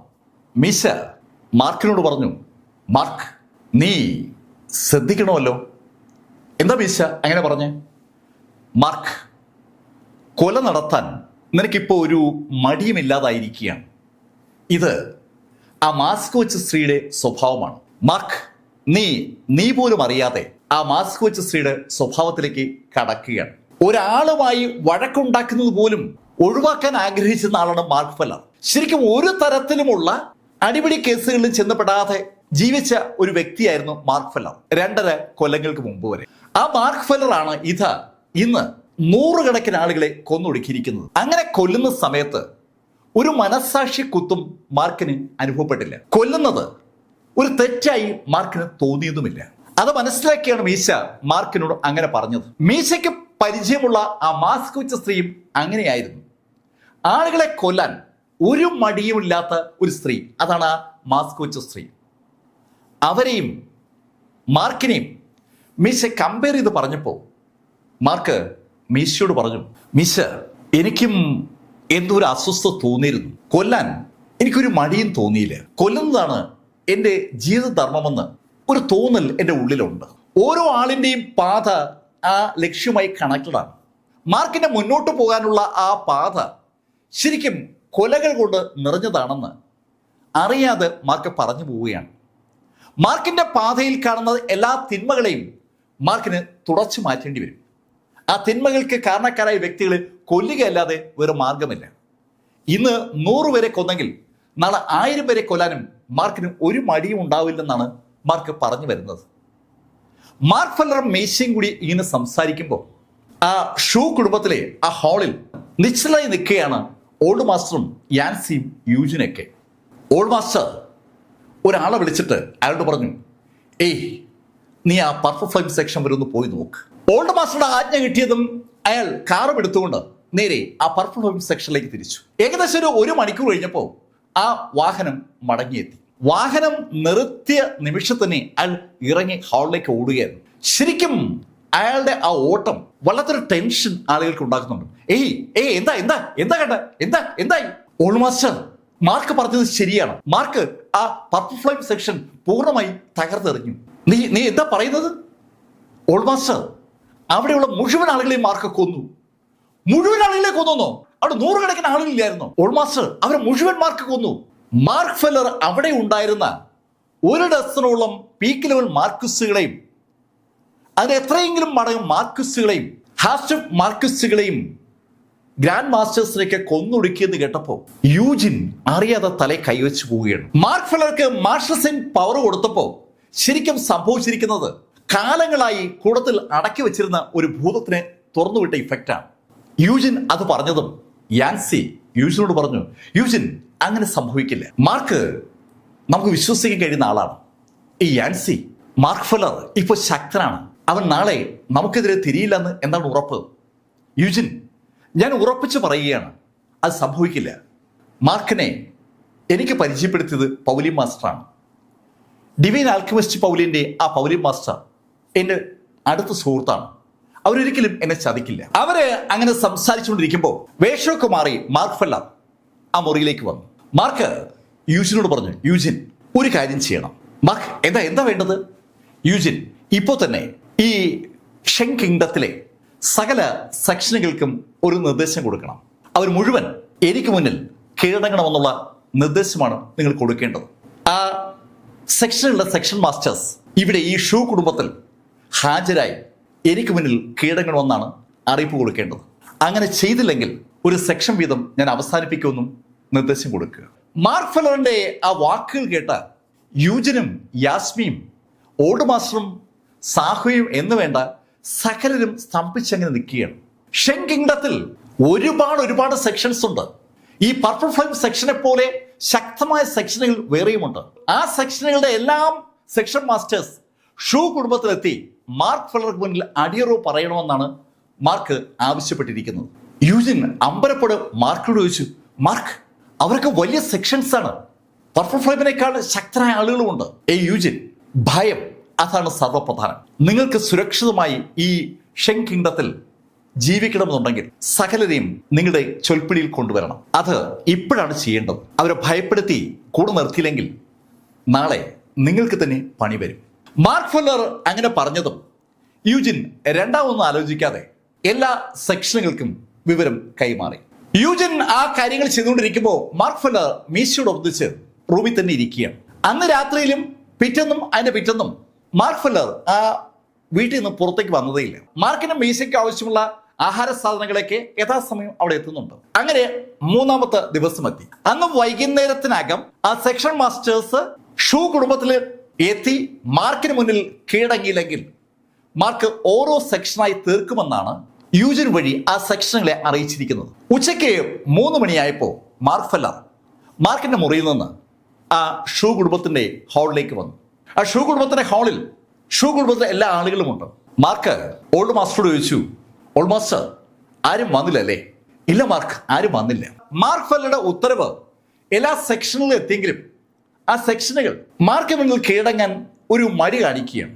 മാർക്ക് യൂജിനോട് പറഞ്ഞു, യൂജിൻ നമ്മൾ കൊടുത്തിരിക്കുന്ന സമയം എത്ര മണി വരെയാണ്? മാർക്ക്, നമ്മൾ വൈകുന്നേരം 5 മണി വരെയാണ് സമയം കൊടുത്തിരിക്കുന്നത്. അതിനകത്ത് നമുക്ക് മുന്നിൽ അവർ കീഴടങ്ങിയില്ലെങ്കിൽ മാർക്ക് ഓരോ സെക്ഷൻ വീതം അവസാനിപ്പിക്കുമെന്നാണ് ഞാൻ എല്ലാ ആളുകളെയും അറിയിച്ചത്. ഷെങ് കിങ്ഡം വലിയ രാജ്യമൊന്നുമല്ല. അതുകൊണ്ട് തന്നെ അവിടെയുള്ള പ്രമുഖ സെക്ഷനുകൾ പർപ്പിൾ ഫ്ലെയിം സെക്ഷൻ ഇല്ലാതായ കാര്യം അറിഞ്ഞിട്ടുണ്ട്. പർപ്പിൾ ഫ്ലെയിം സെക്ഷനിൽ ആരോ ഒരാൾ കടന്നു കയറി ആ സെക്ഷനെ മുഴുവൻ അവസാനിപ്പിച്ച വാർത്ത സെക്ഷനുകളിൽ നിന്ന് സെക്ഷനിലേക്ക് പരക്കുന്നുണ്ട്. മാർഷൽ സെയിന്റുകൾ തമ്മിലുള്ള ഏറ്റുമുട്ടൽ ആയതുകൊണ്ട് സർക്കാരും ആ വിഷയത്തിൽ ഇടപെടത്തില്ല. മാർഷൽ സെയിന്റുകൾ പരസ്പരം ഏറ്റുമുട്ടുമ്പോൾ ആരെങ്കിലുമൊക്കെ കൊല്ലപ്പെടുന്നത് സ്വാഭാവികമായി സംഭവിക്കുന്ന കാര്യമാണ്. മാർക്ക് ഫെല്ലറും ആ ഷൂ കുടുംബത്തിലെ ആളുകളും ആ ഹാളിലുള്ള വലിയ ക്ലോക്കിലേക്ക് അങ്ങനെ നോക്കിയിരിക്കുകയാണ്. സമയം പതുക്കെ ഇഴഞ്ഞു നീങ്ങുന്നേ ഉള്ളൂ. 4 4:05 4:30 ഒരു കുഞ്ഞു പോലും വരുന്നില്ല. സമയം 5 എന്ന് അറിയിച്ചുകൊണ്ട് ക്ലോക്ക് 5 തവണ ശബ്ദിച്ചതും മാർക്ക് ഫെല്ലർ അവിടെ നിന്ന് എണീറ്റു. മാർക്ക് കൂടെ നിൽക്കുന്ന ആരോടും ഒന്നും പറയാതെ അതിവേഗം പുറത്തേക്ക് പോവുകയായിരുന്നു. വൈകുന്നേരം 7 മണിയായപ്പോൾ മാർക്ക് ഫെല്ലർ തിരിച്ച് എത്തുമ്പോൾ മാർക്കിന്റെ പുറത്ത് രക്തം വീണ പാടുകളുണ്ട്. മാർക്കിന്റെ ഷർട്ടിലേക്ക് രക്തം പറ്റിപ്പിടിച്ചിരിക്കുകയാണ്. ഒരു യുദ്ധം കഴിഞ്ഞ് മാർക്ക് വരികയാണെന്ന് ആ കാഴ്ച വിളിച്ചു പറയുന്നുണ്ട്. മാർക്ക് എന്താ സംഭവിച്ചേ? ഞാൻ ആ ഹോളി സെക്ഷനെ അങ്ങ് അവസാനിപ്പിച്ചു. പർപ്പിൾ ഫ്ലെയിം സെക്ഷൻ പോലെ തന്നെ ശക്തരായ സെക്ഷനാണ് ആ ഹോളി ഫെയ്ത്ത് സെക്ഷൻ എന്ന് പറയുന്നത്. ഹോളി ഫെയ്ത്ത് സെക്ഷനെ മാർക്ക് ഫെല്ലർ അവസാനിപ്പിച്ചു എന്ന് കേട്ടപ്പോൾ വിശ്വസിക്കാനാവാതെ ആ ഷൂ കുടുംബത്തിലെ ആളുകൾ മാർക്കിനെ അങ്ങനെ നോക്കുമ്പോൾ മാർക്കിന്റെ മുറിയിലേക്ക് നടന്നു. മാർക്ക് അവിടെ എത്തുമ്പോൾ മാർക്കിന്റെ കയ്യിൽ കുറെ ഗോൾഡൻ കോറുണ്ട്. ആ ഗോൾഡൻ കോറുകൾ മാർക്ക് നിലവറിലേക്ക് മാറ്റുമ്പോൾ മാർക്ക് എണ്ണ എടുക്കുകയാണ്. 46 ഗോൾഡൻ കോറായി. മാർക്കിന് എത്രയും പെട്ടെന്ന് ഒറിജിനൽ മാർഷൽ സെയിന്റ് ആകണം. ഒറിജിനൽ മാർഷൽ സെയിന്റ് ആകാൻ മാർക്കിനെ സഹായിക്കാൻ ഈ ഗോൾഡൻ കോറുകൾക്ക് പറ്റും. ഒരാൾ മാർക്കസ് ആകുന്ന നിമിഷത്തിൽ അയാളുടെ ഡാന്റിയൻ പോയിന്റിൽ ചെറിയൊരു സൂചി കുത്തുപോലെ ഊർജം ഘനീഭവിക്കും. ആ മാർക്കസ് വളരുന്നതനുസരിച്ച് ആ ചെറിയ സ്പോട്ടിലുള്ള ഊർജത്തിന്റെ ശക്തി വർദ്ധിച്ചു വരും. അതിന് വലിപ്പം കൂടി തുടങ്ങും. പതുക്കെ പതുക്കെ അല്ലെങ്കിൽ വർഷങ്ങൾ കൊണ്ട് അത് ചെറിയ ഒരു അരിയുടെ അത്രയും വലിപ്പത്തിലെത്തും. ശരിക്കും അയാളുടെ ബോഡിയിലെ എനർജി ആ അരിയുടെ രൂപത്തിൽ ഘനീഭവിക്കുന്നതാണ്. നേരത്തെ ഐസ് ഹാർട്ട് ലേക്കിനകത്തുണ്ടായിരുന്ന ആ ഐസ് ഹാർട്ട് സ്പിരിച്വൽ എനർജി ഘനീഭവിച്ചു വെച്ചതുപോലെ ഊർജം കട്ടിയായി വരും. ശരിക്കും ഒരു ബോംബ് എന്ന് പറയാൻ കഴിയുന്ന ശൈലിയിൽ ഊർജം അവിടെ ശേഖരിക്കപ്പെടുകയാണ്. ആ മാർക്കസ് വളർന്നതനുസരിച്ച് ആ അരിയുടെ അത്രയും വലിപ്പമുള്ള ഊർജം പിന്നെയും വളരും. 5-10 വർഷം കഴിയുന്ന ഒരു മാർക്കസിന്റെ വയറിൽ ഡാന്റിയൻ പോയിന്റിൽ നല്ല വലിപ്പമുള്ള ഒരു ഗോൾഡൻ കോർ ഉണ്ടാവും. ഗോൾഡൻ കോർ വലുതായി കാണുമ്പോൾ അതിന്റെ അർത്ഥം അയാൾക്ക് ചിലപ്പോൾ 20-30 വർഷത്തെ മാർക്കസ് എക്സ്പീരിയൻസ് ഉണ്ടെന്നാണ്. അതിശക്തരായ പീക്ക് ലെവൽ മാർക്കസിന്റെ ഗോൾഡൻ കോറുകൾക്ക് നല്ല വലിപ്പം ഉണ്ടാവും. മാർക്ക് അത്തരത്തിലുള്ള അനവധി ഗോൾഡൻ കോറുകളാണ് സംഘടിപ്പിച്ചിരിക്കുന്നത്. ആ ഐസ് ഹാർട്ട് മാർക്കിന് നൽകിയ അതേ ഇഫക്റ്റ് ഈ ഗോൾഡൻ കോറുകൾ നൽകും. ഒരു 100 ഗോൾഡൻ കോറങ്ങൾ ഉണ്ടെങ്കിൽ അതുപയോഗിച്ച് മാർക്കിന് മാർഷൽ സെയിന്റിലേക്ക് ബ്രേക്ക് ചെയ്യാൻ പറ്റും, അല്ലെങ്കിൽ ബ്രേക്ക് ചെയ്യാൻ ഒരു ശ്രമം നടത്താൻ പറ്റും. അതാണ് മാർക്കിന്റെ ടാർഗറ്റ്. അതുകൊണ്ട് തന്നെ പരമാവധി ആളുകളുമായി ഏറ്റുമുട്ടുക എന്നുള്ളതാണ് ഇപ്പോൾ മാർക്ക് ലക്ഷ്യമിടുന്നത്. മാർക്ക് മീശയുടെ അടുത്തേക്ക് മടങ്ങിയെത്തുമ്പോൾ മീശ മാർക്കിന്റെ ആ ബോഡിയിലെ രക്തക്കറ കണ്ടു. മാർക്ക് വീണ്ടും ഒരു കൊലപാതക പരമ്പര നടത്തിയിരിക്കുകയാണെന്ന് അത് കണ്ടപ്പോൾ തന്നെ മീശയ്ക്ക് മനസ്സിലായി. മീശ മാർക്കിനോട് അതിനെക്കുറിച്ച് പിന്നീടൊന്നും ചോദിച്ചില്ല. പിറ്റേന്ന് നേരം പുലർന്ന് രാവിലെ ഏകദേശം ഒരു 8 മണിയാകും. ആ സമയത്ത് മാർക്കിന്റെ ആ വസതിയിലെ ബെല്ലടിച്ചു. ശബ്ദം കേട്ട് മാർക്ക് വാതിൽ തുറന്നപ്പോൾ പുറത്ത് നിൽക്കുന്നത് യാസ്മിയാണ്. എന്താ ഇനി രാവിലെ? മാർക്ക് വേഗം ഹാളിലേക്ക് വാ. മാർക്ക് അതിവേഗം റെഡിയായി ഹാളിലേക്ക് മീശയ്ക്കൊപ്പം ചെല്ലുമ്പോൾ അവിടെ അനവധി ആളുകൾ നിരന്ന് നിൽക്കുന്നതാണ് മാർക്ക് കണ്ടത്. ആ ഷൂ കുടുംബവുമായി ബന്ധമില്ലാത്ത ആളുകളുടെ ഒരു നിര തന്നെയാണ്. മാർക്ക് അവിടേക്ക് വന്നതും യൂജിൻ മാർക്കിനോട് പറഞ്ഞു, മാർക്ക്, ഇവര് വിവിധ സെക്ഷനുകളുടെ ലീഡേഴ്സാണ്. മാർക്ക് ഫെല്ലർ മാർക്കിന്റെ ഇന്റേണൽ എനർജി പതുക്കെ റിലീസ് ചെയ്തു. തൽഫലമായി അതിശക്തമായ ഒരു പ്രഷർ ആ ഹാളിനകത്ത് ക്രിയേറ്റ് ചെയ്യപ്പെട്ടു. ആ സെക്ഷൻ ലീഡേഴ്സിന് എന്തെങ്കിലും സംശയം മാർക്ക് ഫെല്ലറെ കുറിച്ച് ഉണ്ടെങ്കിൽ അത് ആ നിമിഷം മാറത്തക്ക രീതിയിലുള്ള ഒരു പ്രഷറാണ് മാർക്ക് റിലീസ് ചെയ്തത്. തങ്ങൾക്ക് പിടിച്ചു നിൽക്കാൻ കഴിയാത്ത വിധത്തിൽ ശക്തനാണ് മാർക്ക് ഫെല്ലർ എന്ന് ആ നിമിഷത്തിൽ ആ സെക്ഷൻ ലീഡേഴ്സ് മനസ്സിലായി. അത് മനസ്സിലായതും അവർ ഒന്നടങ്കം മാർക്കിന് മുന്നിൽ മുട്ടുകുത്തുകയാണ്. മാർക്ക് തന്റെ മുന്നിൽ മുട്ടുകുത്തിയിരിക്കുന്ന ആ ആളുകളെ നോക്കിയിട്ട് അവരോട് പറഞ്ഞു, ഇന്നു മുതൽ നിങ്ങളെല്ലാം പുതിയ സെക്ഷന്റെ ഭാഗമാവുകയാണ്. അങ്ങനെ പറഞ്ഞിട്ട് മാർക്ക് അവരോട് എണീക്കാൻ പറഞ്ഞു. എല്ലാവരും എന്താണ് മാർക്ക് പറയണത് മനസ്സിലാകാതെ അന്തപ്പെട്ട് നിൽക്കുമ്പോൾ മാർക്ക് അവരോട് പറഞ്ഞു, ഇന്ന് ഒരു പുതിയ സെക്ഷൻ ഞാൻ ആരംഭിക്കുകയാണ്. ഹെവൻലി ഗേറ്റ് എന്നാണ് ആ സെക്ഷന്റെ പേര്. നിങ്ങളുടെ എല്ലാ സെക്ഷനുകളും ഞാൻ പിരിച്ചുവിടുന്നു. നിങ്ങളെല്ലാവരും ഇന്നു മുതൽ ഹെവൻലി ഗേറ്റിലെ അംഗമാണ്. ഈ ഷെങ് കിങ്ഡത്തിൽ ഇനി ഒരൊറ്റ സെക്ഷൻ മതി, അത് ഹെവൻലി ഗേറ്റ് ആണ്. ഞാനായിരിക്കും നിങ്ങളുടെ സെക്ഷൻ മാസ്റ്റർ. ആർക്കെങ്കിലും എതിരഭിപ്രായം ഉണ്ടെങ്കിൽ ഇപ്പോൾ പറയണം. മാർക്ക് ഏകപക്ഷീയമായി പറഞ്ഞ ആ കാര്യത്തെ എതിർക്കാൻ താല്പര്യമുള്ളവർക്ക് വേണമെങ്കിൽ എതിർക്കാം. മാർക്കിന്റെ ഓഫർ വളരെ വളരെ വളരെ വ്യക്തമാണ്. പക്ഷേ ആരാ എതിർക്കാൻ? മാർക്ക് സംസാരിക്കുന്ന സമയത്തും അതിശക്തമായ പ്രഷർ നിലനിർത്തിയിരിക്കുകയാണ്. പെട്ടെന്ന് ആ കൂട്ടത്തിലെ പ്രായമുള്ള ആള് മുട്ടുകുത്തി മാർക്കിനെ വണങ്ങി. Section master heavenly gate, Mark Feller വിജയിക്കട്ടെ. അങ്ങനെ ആ ആള് പറഞ്ഞതും ബാക്കി നിന്ന ആളുകളും അത് ആവർത്തിച്ചു. സകല ആളുകളും അത് ആവർത്തിച്ചതും മാർക്ക് അവരോട് പറഞ്ഞു, നിങ്ങൾ എല്ലാവരും ഇപ്പോ നിങ്ങൾ ചെയ്യുന്ന ആക്ടിവിറ്റീസ് തൽക്കാലം ഒന്ന് മന്ദീഭവിപ്പിക്കുക. പരസ്പരമുള്ള ഏറ്റുമുട്ടലുകൾ ഇനിയില്ല. നമ്മളിനി ഒറ്റ സെക്ഷനാണ്. നമ്മുടെ സെക്ഷൻ നിയമാവലി ഞാൻ 2 ദിവസത്തിനകം തയ്യാറാക്കി നിങ്ങൾക്ക് തരാം. അതുവരെ നിങ്ങൾ നിങ്ങളുടെ ടീമുകളെ ട്രെയിൻ ചെയ്യുക. അങ്ങനെ പറഞ്ഞിട്ട് മാർക്ക് അവരെ യാത്രയാക്കി. ഹെവൻലി ഗേറ്റ് എന്ന ഒരു പുതിയ സെക്ഷൻ ഷെങ് കിങ്ഡത്തിൽ ഇതാ നിഷ്പ്രയാസം മാർക്ക് ഫെല്ലർ രൂപീകരിച്ചിരിക്കുകയാണ്. ഷെങ് കിങ്ഡത്തിലെ ഓരോ സെക്ഷനും തമ്മിൽ ശരിക്കും ഒരു കോമ്പറ്റീഷൻ ഉണ്ടായിരുന്നു. പരസ്പരം മത്സരിക്കുന്നവരാണ്, പരസ്പരം ഏറ്റുമുട്ടുന്നവരാണ്, പരസ്പരം കൊല ചെയ്യുന്നവരാണ്. പക്ഷെ ആ സെക്ഷനുകളെ മുഴുവൻ മാർക്ക് ഇതാ ഒരു കുടക്കീഴിൽ അണിനിരത്തിയിരിക്കുകയാണ്. അസാധ്യമായ ഒരു കാര്യം മാർക്ക് സാധിച്ചിരിക്കുന്നു. മാർക്കിന് എന്തുകൊണ്ട് അത് കഴിഞ്ഞു എന്ന് ചോദിച്ചാൽ അതിന് ഒറ്റ ഉത്തരവേ ഉള്ളൂ: പവർ. അതോടൊപ്പം ഭയം. ശക്തമായ പവർ അതിശക്തമായ ഭയം ഉണ്ടാക്കും. ഇവിടെ സംഭവിച്ചിരിക്കുന്ന അതാണ്. മാർക്ക് ഫെല്ലർ അതിശക്തനാണെന്ന് ഒരു ബോധ്യം ആ സെക്ഷൻ ലീഡേഴ്സിനുണ്ട്. മാർക്ക് അവരിൽ ഒരു ഭയം ഉണ്ടാക്കിയിരിക്കുകയാണ്. ആ ഭയമാണ് അവരുടെ തമ്മിലടി അവസാനിപ്പിക്കാനും ഒറ്റ ലീഡറുടെ കീഴിൽ അണിനിരക്കാനും അവരെ പ്രേരിപ്പിച്ചത്. ആ ടീം അംഗങ്ങൾ പോയി കഴിഞ്ഞതും മാർക്ക് ഓൾഡ് മാസ്റ്റർ ഷൂവിനോടും യൂജിനോടും യാസ്മിനോടും ഒക്കെ ആയിട്ട് പറഞ്ഞു, ഞാൻ പൈറോയിലേക്ക് മടങ്ങിയാണ്, എനിക്ക് പോയിട്ട് ചില കാര്യങ്ങൾ ചെയ്യാനുണ്ട്. മാർക്ക് പറഞ്ഞതുപോലെ ഈ സെക്ഷനുകൾ എല്ലാം ഒന്നിച്ച് നിൽക്കൂ അറിയാൻ വേണ്ടിയാണ് ഓൾഡ് മാസ്റ്റർ അങ്ങനെ ചോദിച്ചത്. ഓൾഡ് മാസ്റ്റർ, ഞാൻ അവരെ ഭയപ്പെടുത്തിയിട്ടുണ്ട്. ഭയമാണ് സകലതും തീരുമാനിക്കുക. ആ ഭയം പോയാൽ സകലതും പോയി. ആ ഭയം നിലനിർത്തിക്കുന്നതിലാണ് നിങ്ങളുടെ വെടിക്കിരിക്കുന്നത്. എന്താവശ്യമുണ്ടെങ്കിലും എന്നെ വിളിച്ചാൽ മതി, ഞാൻ നാളെ രാവിലെ ഇവിടുന്ന് പോവും. അങ്ങനെ മാർക്ക് ഫെല്ലർ പറഞ്ഞതും ഓൾഡ് മാസ്റ്റർ അയാളുടെ ആളുകൾക്ക് നിർദ്ദേശം കൊടുത്തു. മാർക്കിന് വേണ്ടി അതീവ രുചികരമായ ഭക്ഷണപദാർത്ഥങ്ങൾ ഉണ്ടാക്കാനുള്ള നിർദ്ദേശമാണ് ഓൾഡ് മാസ്റ്റർ കൊടുത്തത്. അങ്ങനെ ആ രാത്രി ശരിക്കും ആഘോഷങ്ങളുടെ ഒരു രാത്രിയായി മാറി. പിറ്റേന്ന് മാർക്ക് ഫെല്ലറും മീശയും കൂടി എയർപോർട്ടിലേക്ക് തിരിച്ചു.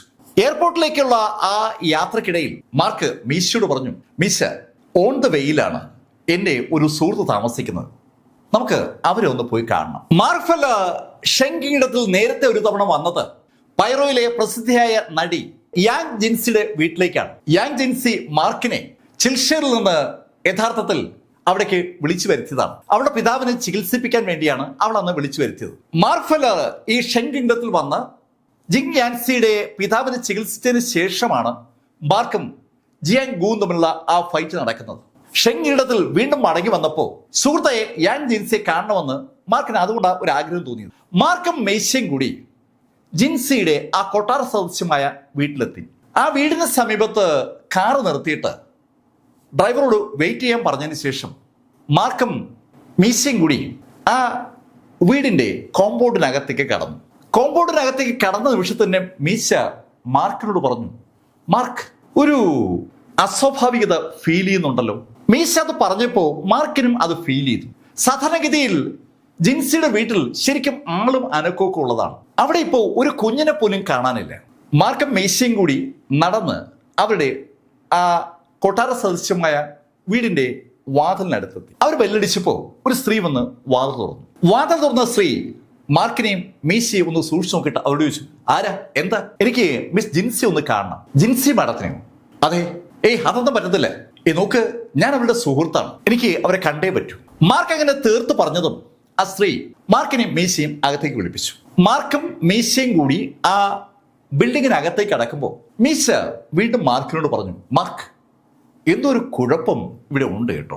അവിടെയുള്ള ഒരു നെഗറ്റീവ് എനർജി അയാൾക്ക് ഫീൽ ചെയ്യുന്നുണ്ടെന്നാണ്. മാർക്കിനും അത് ഫീൽ ചെയ്യുന്നുണ്ട്. ശരിക്കും ആ വീട്ടിൽ നേരത്തെ വരുമ്പോൾ ജിൻസിയുടെ പിതാവിന് സുഖമില്ലായിരുന്നിട്ട് പോലും ശരിക്കും ഒരു പ്ലസന്റ് അറ്റ്മോസ്ഫിയർ ആണ് അവിടെ ഉണ്ടായിരുന്നത്. ഇപ്പോ ആ വീടിനകത്ത് ആളനക്കമേ ഇല്ല. ആ ജോലിക്കാരി അകത്തേക്ക് പോയി അല്പസമയം കഴിഞ്ഞതും ജിൻസി അങ്ങോട്ടേക്ക് വന്നു.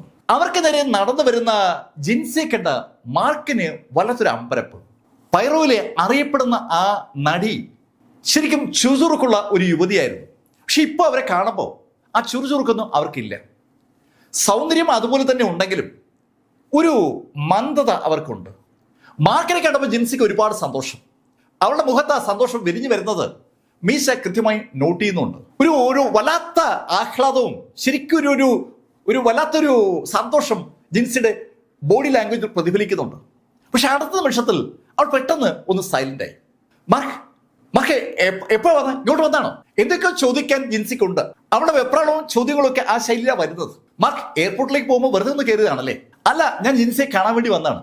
അതല്ല, ഞാൻ കരുതി മാർക്ക് ഇതുവഴി പോകുമ്പോ ജിൻസി, നീ എന്താ ഞങ്ങളെ ഒഴിവാക്കാൻ നോക്കുകയാണ്? ശരിക്കും ജിൻസിയുടെ സംഭാഷണം ശ്രദ്ധിച്ച മീശയ്ക്കും അങ്ങനെ തോന്നിയിരുന്നു. മാർക്കിനെയും മീശയും എത്രയും പെട്ടെന്ന് അവിടെ നിന്ന് ഒഴിവാക്കാൻ ഒരു ആഗ്രഹം ജിൻസിയുടെ സംഭാഷണത്തിൽ പ്രതിഫലിച്ചതും മാർക്ക് ജിൻസിയോട് അങ്ങനെ ചോദിച്ചതാണ്. ജിൻസി മാർക്കിനോട് പറഞ്ഞു, മാർക്ക് അങ്ങനെയൊന്നുമില്ല. ഓക്കെ ജിൻസി, അങ്ങനെയാണെങ്കിൽ ഒരു കാര്യം ചെയ്യും, ഞങ്ങൾ എന്തായാലും എത്രയോ നാളുകൾക്ക് ശേഷം ഇവിടെ വരുന്നതല്ലേ, ജിൻസി ഞങ്ങൾക്ക് കുടിക്കാൻ എന്തെങ്കിലും കൊണ്ടുതാ. മാർക്ക് ഫെല്ലർ അങ്ങനെ ആവശ്യപ്പെട്ടതും ജിൻസി അവരോട് ഇരിക്കാൻ പറഞ്ഞതിന് ശേഷം കിച്ചന്റെ ഭാഗത്തേക്ക് നടന്നു. ജിൻസി അവിടെ നിന്ന് നടന്നു പറയുമ്പോൾ മീശ മാർക്കിനോട് പറഞ്ഞു, മാർക്ക് അവർക്കെന്തോ പ്രശ്നമുണ്ട് കേട്ടോ. മിശ എനിക്കും അത് തോന്നി. ഏകദേശം ഒരു 1-2 മിനിറ്റ് കഴിഞ്ഞാണ് ജിൻസി 2 ഗ്ലാസ്സിൽ കുടിക്കാനുള്ള വെള്ളവുമായി അവരുടെ അടുത്തേക്ക് വന്നു. സാധാരണഗതിയിൽ അവിടെ വരുന്ന ഒരാൾക്ക് ജ്യൂസോ അങ്ങനെ എന്തെങ്കിലും ഐറ്റംസോ ഒക്കെ കൊടുക്കുന്ന ആളാണ് ജിൻസി. പക്ഷെ ഇവിടെ ഇപ്പോ ജ്യൂസ് പോലുള്ള ഐറ്റംസ് ഉണ്ടാക്കാനുള്ള സംവിധാനമൊന്നും ജിൻസിയുടെ കൈവശം ഇല്ല എന്ന് വിളിച്ചു പറയുന്ന ശൈലിയിലാണ് ആ 2 ഗ്ലാസ്സിലെയും വെള്ളം സൂചിപ്പിക്കുന്നത്. മാർക്കിന് എന്തോ ഒരു കുഴപ്പം ഫീൽ ചെയ്ത് തുടങ്ങി. മാർക്ക് വെള്ളം കയ്യിലെടുത്തു. സാധാരണഗതിയിൽ എത്രയെങ്കിലും കാലങ്ങൾക്ക് ശേഷം കാണുന്ന സുഹൃത്തായ മാർക്കിനെ സ്വീകരിക്കാനും സൽക്കരിക്കാനും ജിൻസി ശ്രമിക്കേണ്ടതാണ്. മാർക്ക് ജിൻസിയോട് പറഞ്ഞു, ജിൻസി ഇരിക്കും. ജിൻസി മാർക്കിനെതിരെയുള്ള കസേരയിരുന്നു. ജിൻസി എന്താ അച്ഛനും അമ്മയ്ക്ക് എവിടെ പോയി? മാർക്ക് അച്ഛനും അമ്മയും പൈറോയിലേക്ക് പോയിരിക്കുകയാണ്. സഹോദരനും അങ്ങോട്ട് പോയി. അവരുടെ ബന്ധുക്കളൊക്കെ പൈറോയിലേക്ക് പോയിരിക്കുകയാണ്. ഇപ്പൊ ജിൻസി മാത്രമേ ഉള്ളൂ. മാർക്ക് വേഗം കുടിക്കുക കേട്ടോ, അധികം നേരം ഇവിടെ ഇരിക്കണ്ട. അതെന്താ ജിൻസി അങ്ങനെ പറഞ്ഞത്? മാർക്ക് അത് പിന്നെ മാർക്ക് എയർപോർട്ടിലേക്ക് പോവില്ലേ, വെറുതെ സമയം കളയണ്ടല്ലോ, അതുകൊണ്ട് ഞാൻ പറഞ്ഞതാണ്. ഏയ് ജിൻസി നീ എന്തോ ഒളിക്കാൻ ശ്രമിക്കുകയാണ്. മാർക്ക് അങ്ങനെ പറഞ്ഞ ആ നിമിഷത്തിൽ ആ മുറിയുടെ വാതിൽ തുറന്ന് ചില ആളുകൾ അകത്തേക്ക് വരുന്ന ശബ്ദം മാർക്ക് കേട്ടു. ശബ്ദം കേട്ട ഭാഗത്തേക്ക് മാർക്ക് നോക്കുമ്പോൾ ജിൻസി ചാടി എണീക്കുകയാണ്. അകത്തേക്ക് വന്ന ചെറുപ്പക്കാരൻ ചാടി എണീറ്റ് ജിൻസിയും കസേരയിലിരിക്കുന്ന മാർക്കിനെയും മീശയും ഒന്ന് നോക്കി.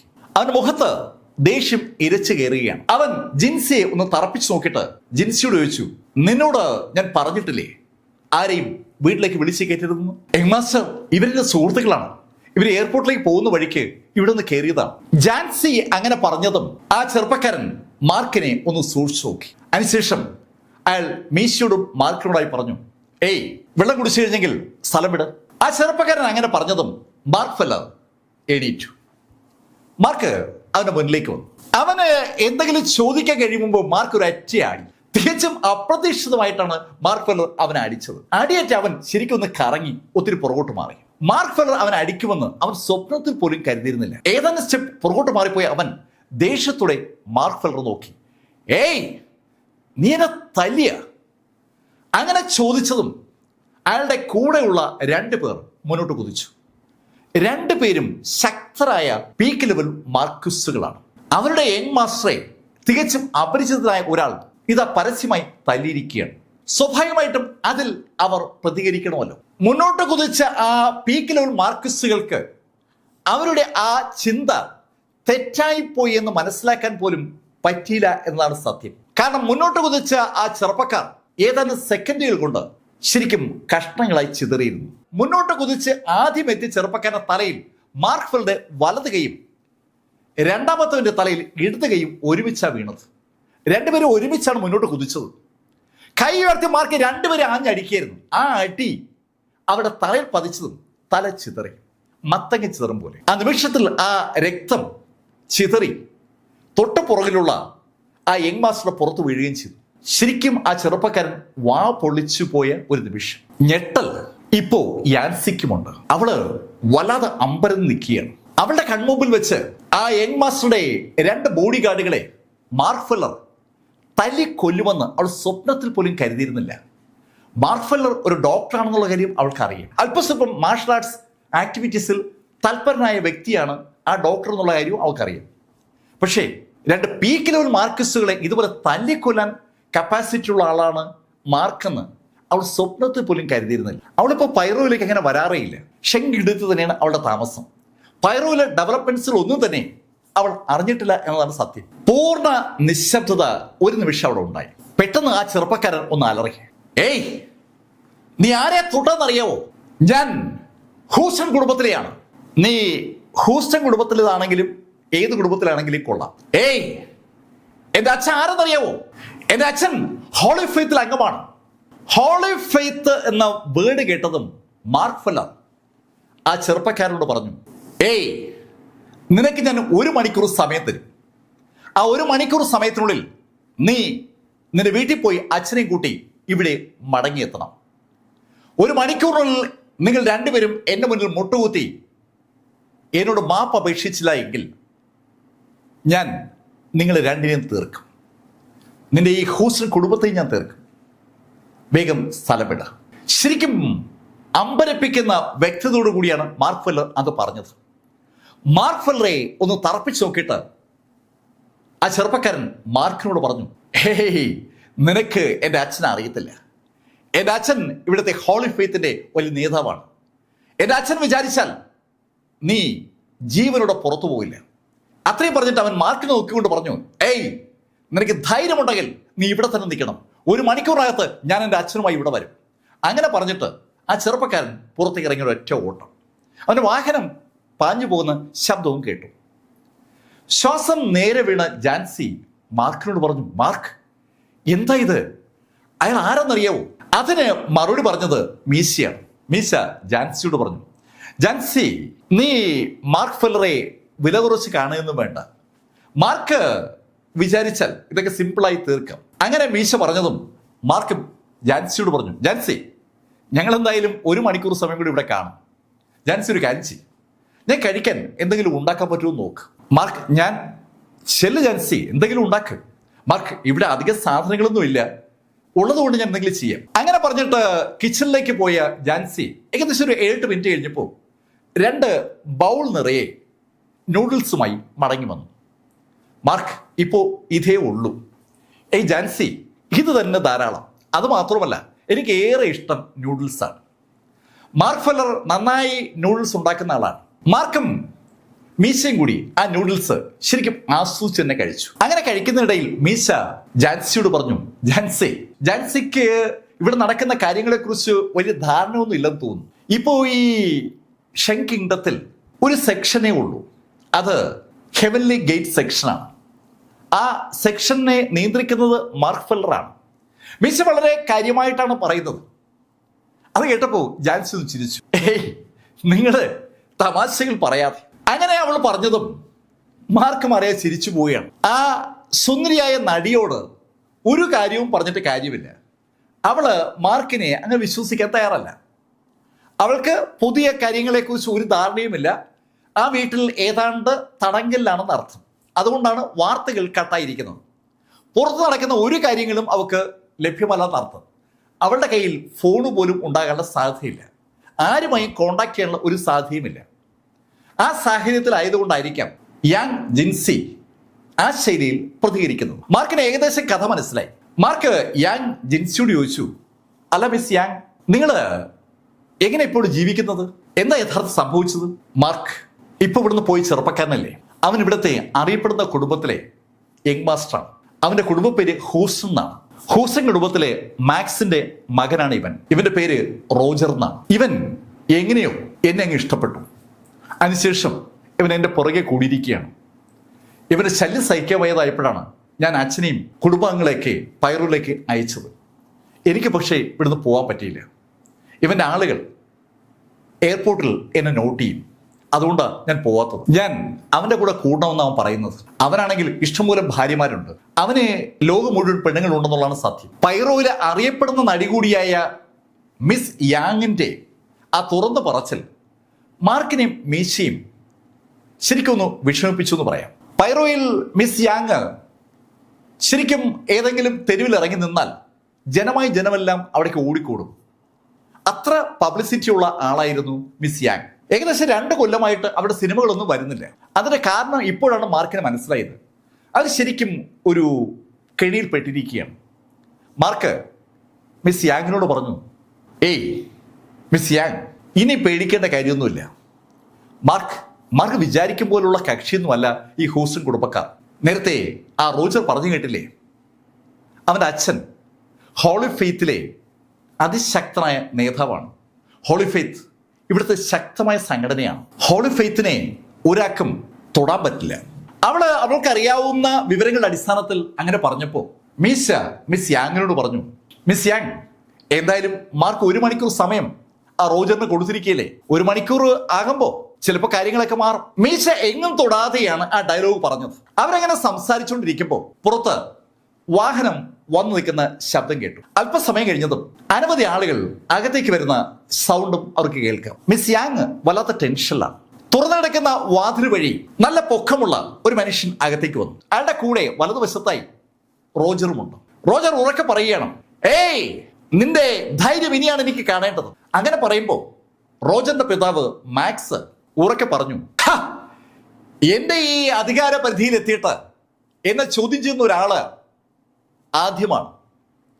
എന്തായാലും ആ ധൈര്യം ഞാൻ സമ്മതിക്കുന്നു.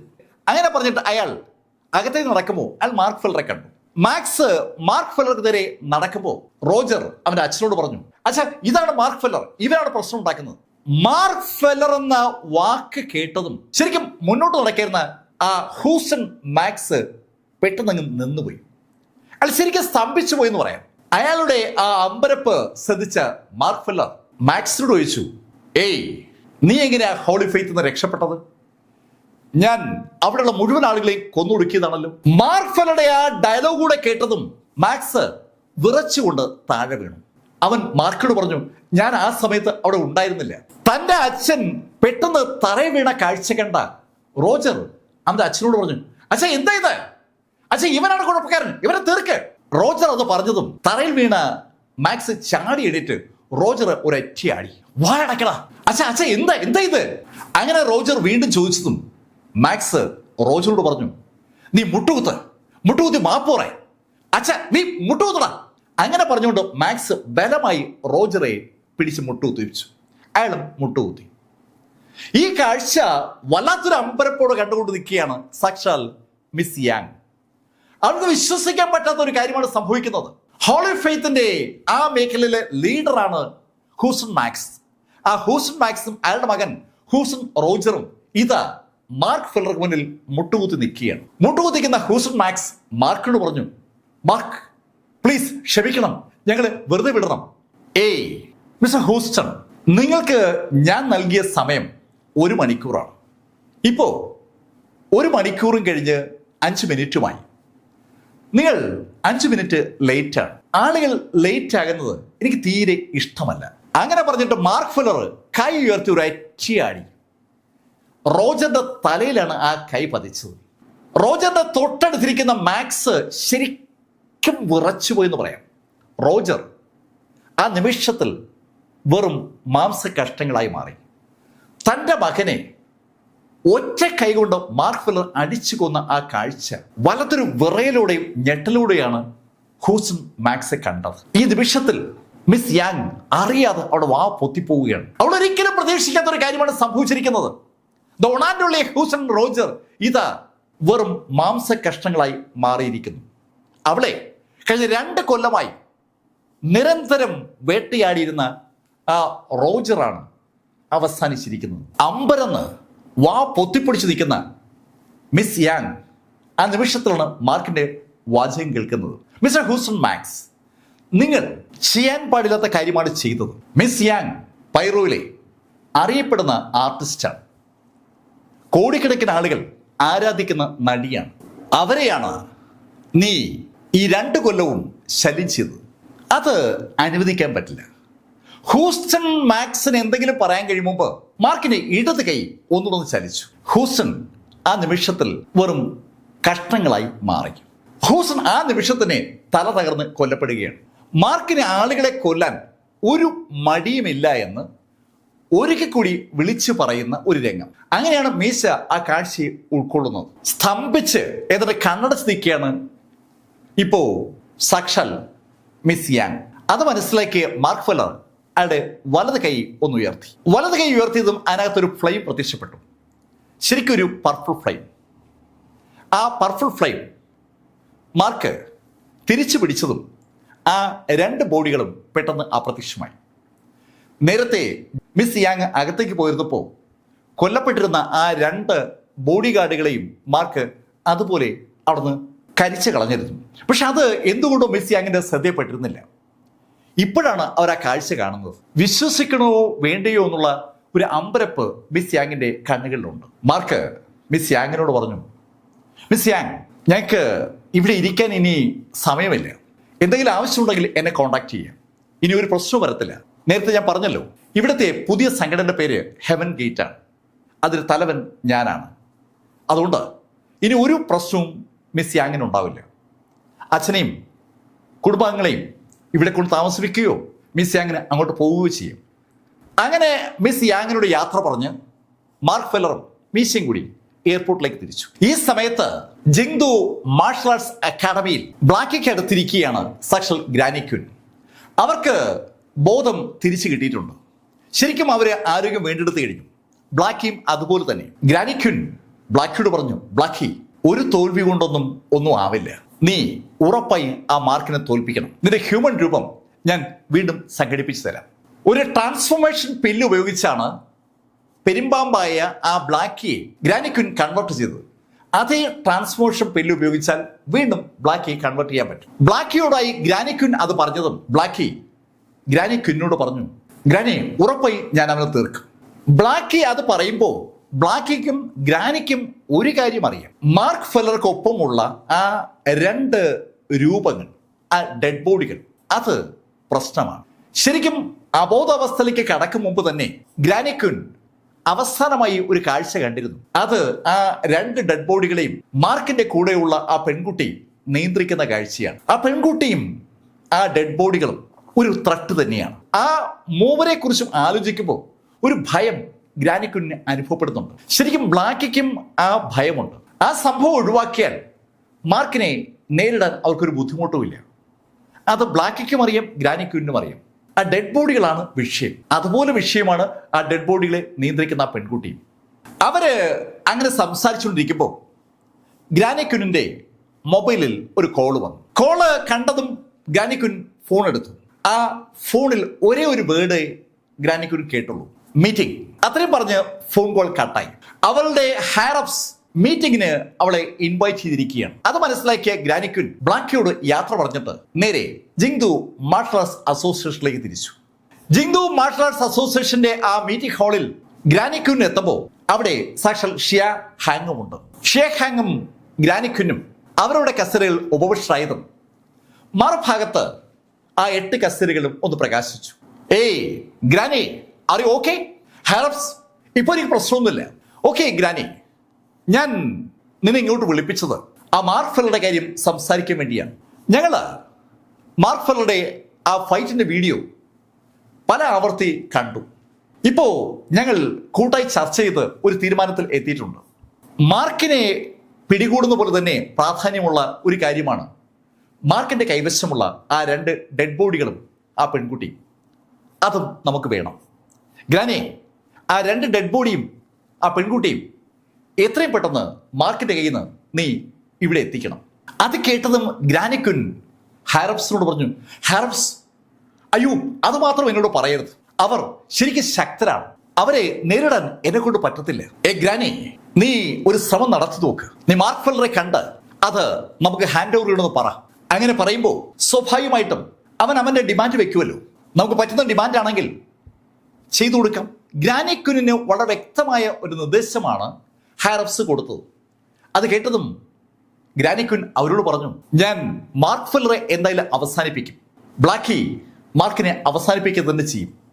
ഹയറപ്സ്, എനിക്ക് ഒരു ട്രാൻസ്ഫോർമേഷൻ പില്ലൂടെ വേണം. ബ്ലാക്കി വീണ്ടും ഹ്യൂമൻ രൂപത്തിൽ കൊണ്ടുവന്നാലേ മാർക്കുമായി ഏറ്റുമുട്ടൽ നടത്താൻ പറ്റും. അങ്ങനെ ഗ്രാനി ക്വിൻ പറഞ്ഞതും ഹയറപ്സ് പറഞ്ഞു, ഓക്കെ, അത് തരാം. പക്ഷെ ഒരു കണ്ടീഷൻ, നിന്റെ ബ്ലാക്കി മാർക്കിനെ പരാജയപ്പെടുത്തിയിരിക്കണം.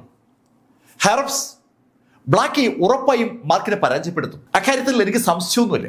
ബ്ലാക്കി മാർഷൽ സൈന്റ് പവറുള്ള ആളാണ്. മാർഷൽ സൈന്റ് പവറുള്ള ആൾക്ക് ഒരു മാർക്വിസായ മാർക്കിനെ പരാജയപ്പെടുത്താൻ ഒരു ബുദ്ധിമുട്ടും ഉണ്ടാവില്ല എന്ന് ഗ്രാനി ക്വിന് നന്നായിട്ട് അറിയാം. അന്ന് യഥാർത്ഥത്തിൽ മാർക്കിനെ ബ്ലാക്കി ഏതാണ്ട് പരാജയപ്പെടുത്തിയ സമയത്താണ് ആ ഡെഡ് ബോഡികൾ രംഗത്ത് വന്നത്. ആ ഡെഡ് ബോഡികൾ ഇല്ലായിരുന്നെങ്കിൽ ബ്ലാക്കി ഉറപ്പായും വിജയിച്ചനെ. ആ ഡെഡ് ബോഡികളെയും ആ പെൺകുട്ടിയെയും ജിങ്ദു മാർഷൽ ആർട്സ് അസോസിയേഷന് കൊടുക്കുന്നതിന് പകരമായി മാർക്ക് വയ്ക്കുന്ന ഡിമാൻഡ് എന്താണെന്ന് അറിയുക എന്നുള്ളതാണ് ഇനി ഗ്രാനി ക്വിന്റെ ലക്ഷ്യം. ഗ്രാനി ക്വിനും ഷിയ ഹാങ്ങും ആ മുറിയിൽ നിന്ന് പുറത്തിറങ്ങുമ്പോൾ ഷിയ ഹാങ്ങിനോട് ഗ്രാനി ക്വിൻ ചോദിച്ചു, ഷിയ, നിനക്ക് എന്താ തോന്നുന്നത്? മാർക്ക് ആ ഡെഡ് ബോഡികളും ആ പെൺകുട്ടിയും വിട്ടുതരുമോ?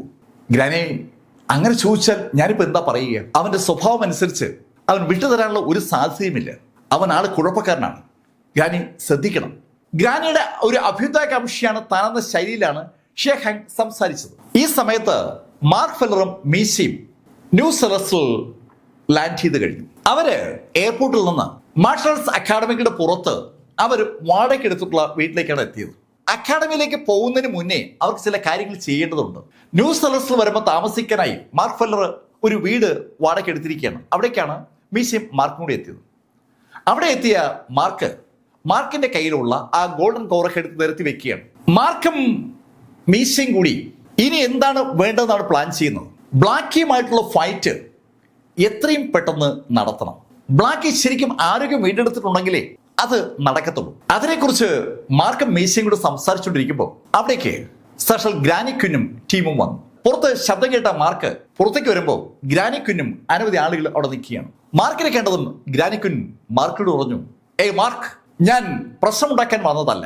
എനിക്ക് നിന്റെ കൈവശമുള്ള ആ ഡെഡ് ബോഡികൾ വേണം. അതുപോലെ ആ പെൺകുട്ടി, ആ 2 ഡെഡ് ബോഡികളെയും ആ പെൺകുട്ടിയും ജിങ്തു മാർഷൽ അസോസിയേഷന് നീ ഹാൻഡ് ഓവർ ചെയ്യണം.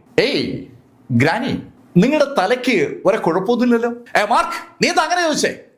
കള്ളക്കിളവി, ഈ കാര്യം ചോദിക്കാനായിട്ട് നിങ്ങൾ എന്താ ഇവിടേക്ക് വന്നത്?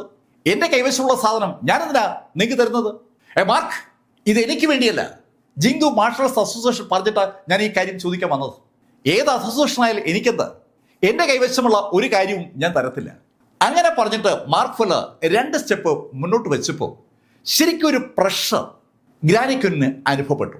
ഗ്രാനി ക്വീനിന് മാത്രമല്ല, കൂടെയുള്ള ആ പർപ്പിൾ വേഷധാരികൾക്കും ആ പ്രഷർ അനുഭവപ്പെടുകയാണ്. ആ പ്രഷർ അനുഭവപ്പെട്ട നിമിഷത്തിൽ ഗ്രാനി ക്വീൻ മാർക്കിനോട് പറഞ്ഞു, മാർക്ക് ഫെല്ലർ, നീ നിന്റെ കണ്ടീഷൻ പറ. അങ്ങനെ ഗ്രാനി ക്വീൻ പറഞ്ഞതും അതിന് മറുപടി പറഞ്ഞത് മീശയാണ്. ഗ്രാനി ക്വീൻ, കണ്ടീഷൻ വളരെ സിമ്പിളാണ്. നിങ്ങളുടെ പ്രിയപ്പെട്ട ബ്ലാക്കി മാർക്കുമായി മത്സരിക്കട്ടെ.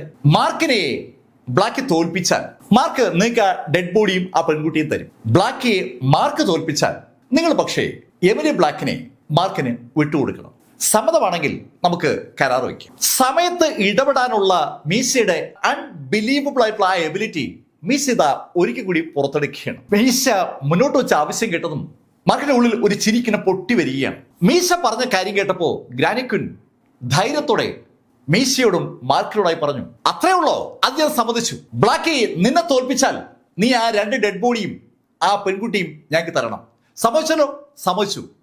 ഗ്രാനി ക്വീൻ, മറുഭാഗം ഉറപ്പുണ്ടല്ലോ? ഞാൻ ബ്ലാക്കിയെ തോൽപ്പിച്ചാൽ എമിലി ബ്ലാക്കിനെ എനിക്ക് നൽകണം. ഉറപ്പല്ലേ? ഗ്രാനി ക്വീൻ രണ്ടാമൊന്നും ആലോചിക്കാതെ മാർക്കിനോട് ആ കാര്യം സമ്മതിക്കുകയും ചെയ്തു. മാർക്ക്, നാളെ കഴിഞ്ഞ മറ്റന്നാൾ അങ്ങനെയാണെങ്കിൽ നമുക്ക് ജിങ്തു മൗണ്ടനിൽ വീണ്ടും ഏറ്റുമുട്ടാം. അതിരാവിലെ 9 മണിക്ക് ബ്ലാക്കിയുമായി ഒരു ഫൈറ്റ്. സമ്മതിച്ചോ? സമ്മതിച്ചു. ഉടൻ തന്നെ മീശയും മാർക്കും ഉറപ്പിച്ചു പറഞ്ഞു. മാർക്ക് ഫെല്ലർ പറഞ്ഞ കാര്യം കേട്ട് സന്തോഷത്തോടുകൂടിയാണ് ഗ്രാനി ക്വീൻ അവിടുന്ന് മടങ്ങിയത്. മാർക്ക് ഫെല്ലറുടെ കൈവശമുള്ള ആ ഡെഡ് ബോഡികൾ എങ്ങനെ കരസ്ഥമാക്കുന്നതിനെ കുറിച്ച് അവർക്ക് ഒരു പിടിയും ഉണ്ടായിരുന്നില്ല. ഇപ്പൊ ഇതാ മാർക്ക് അവരെ കുഴിച്ച ആ കുഴിയിൽ വീണിരിക്കുകയാണ്.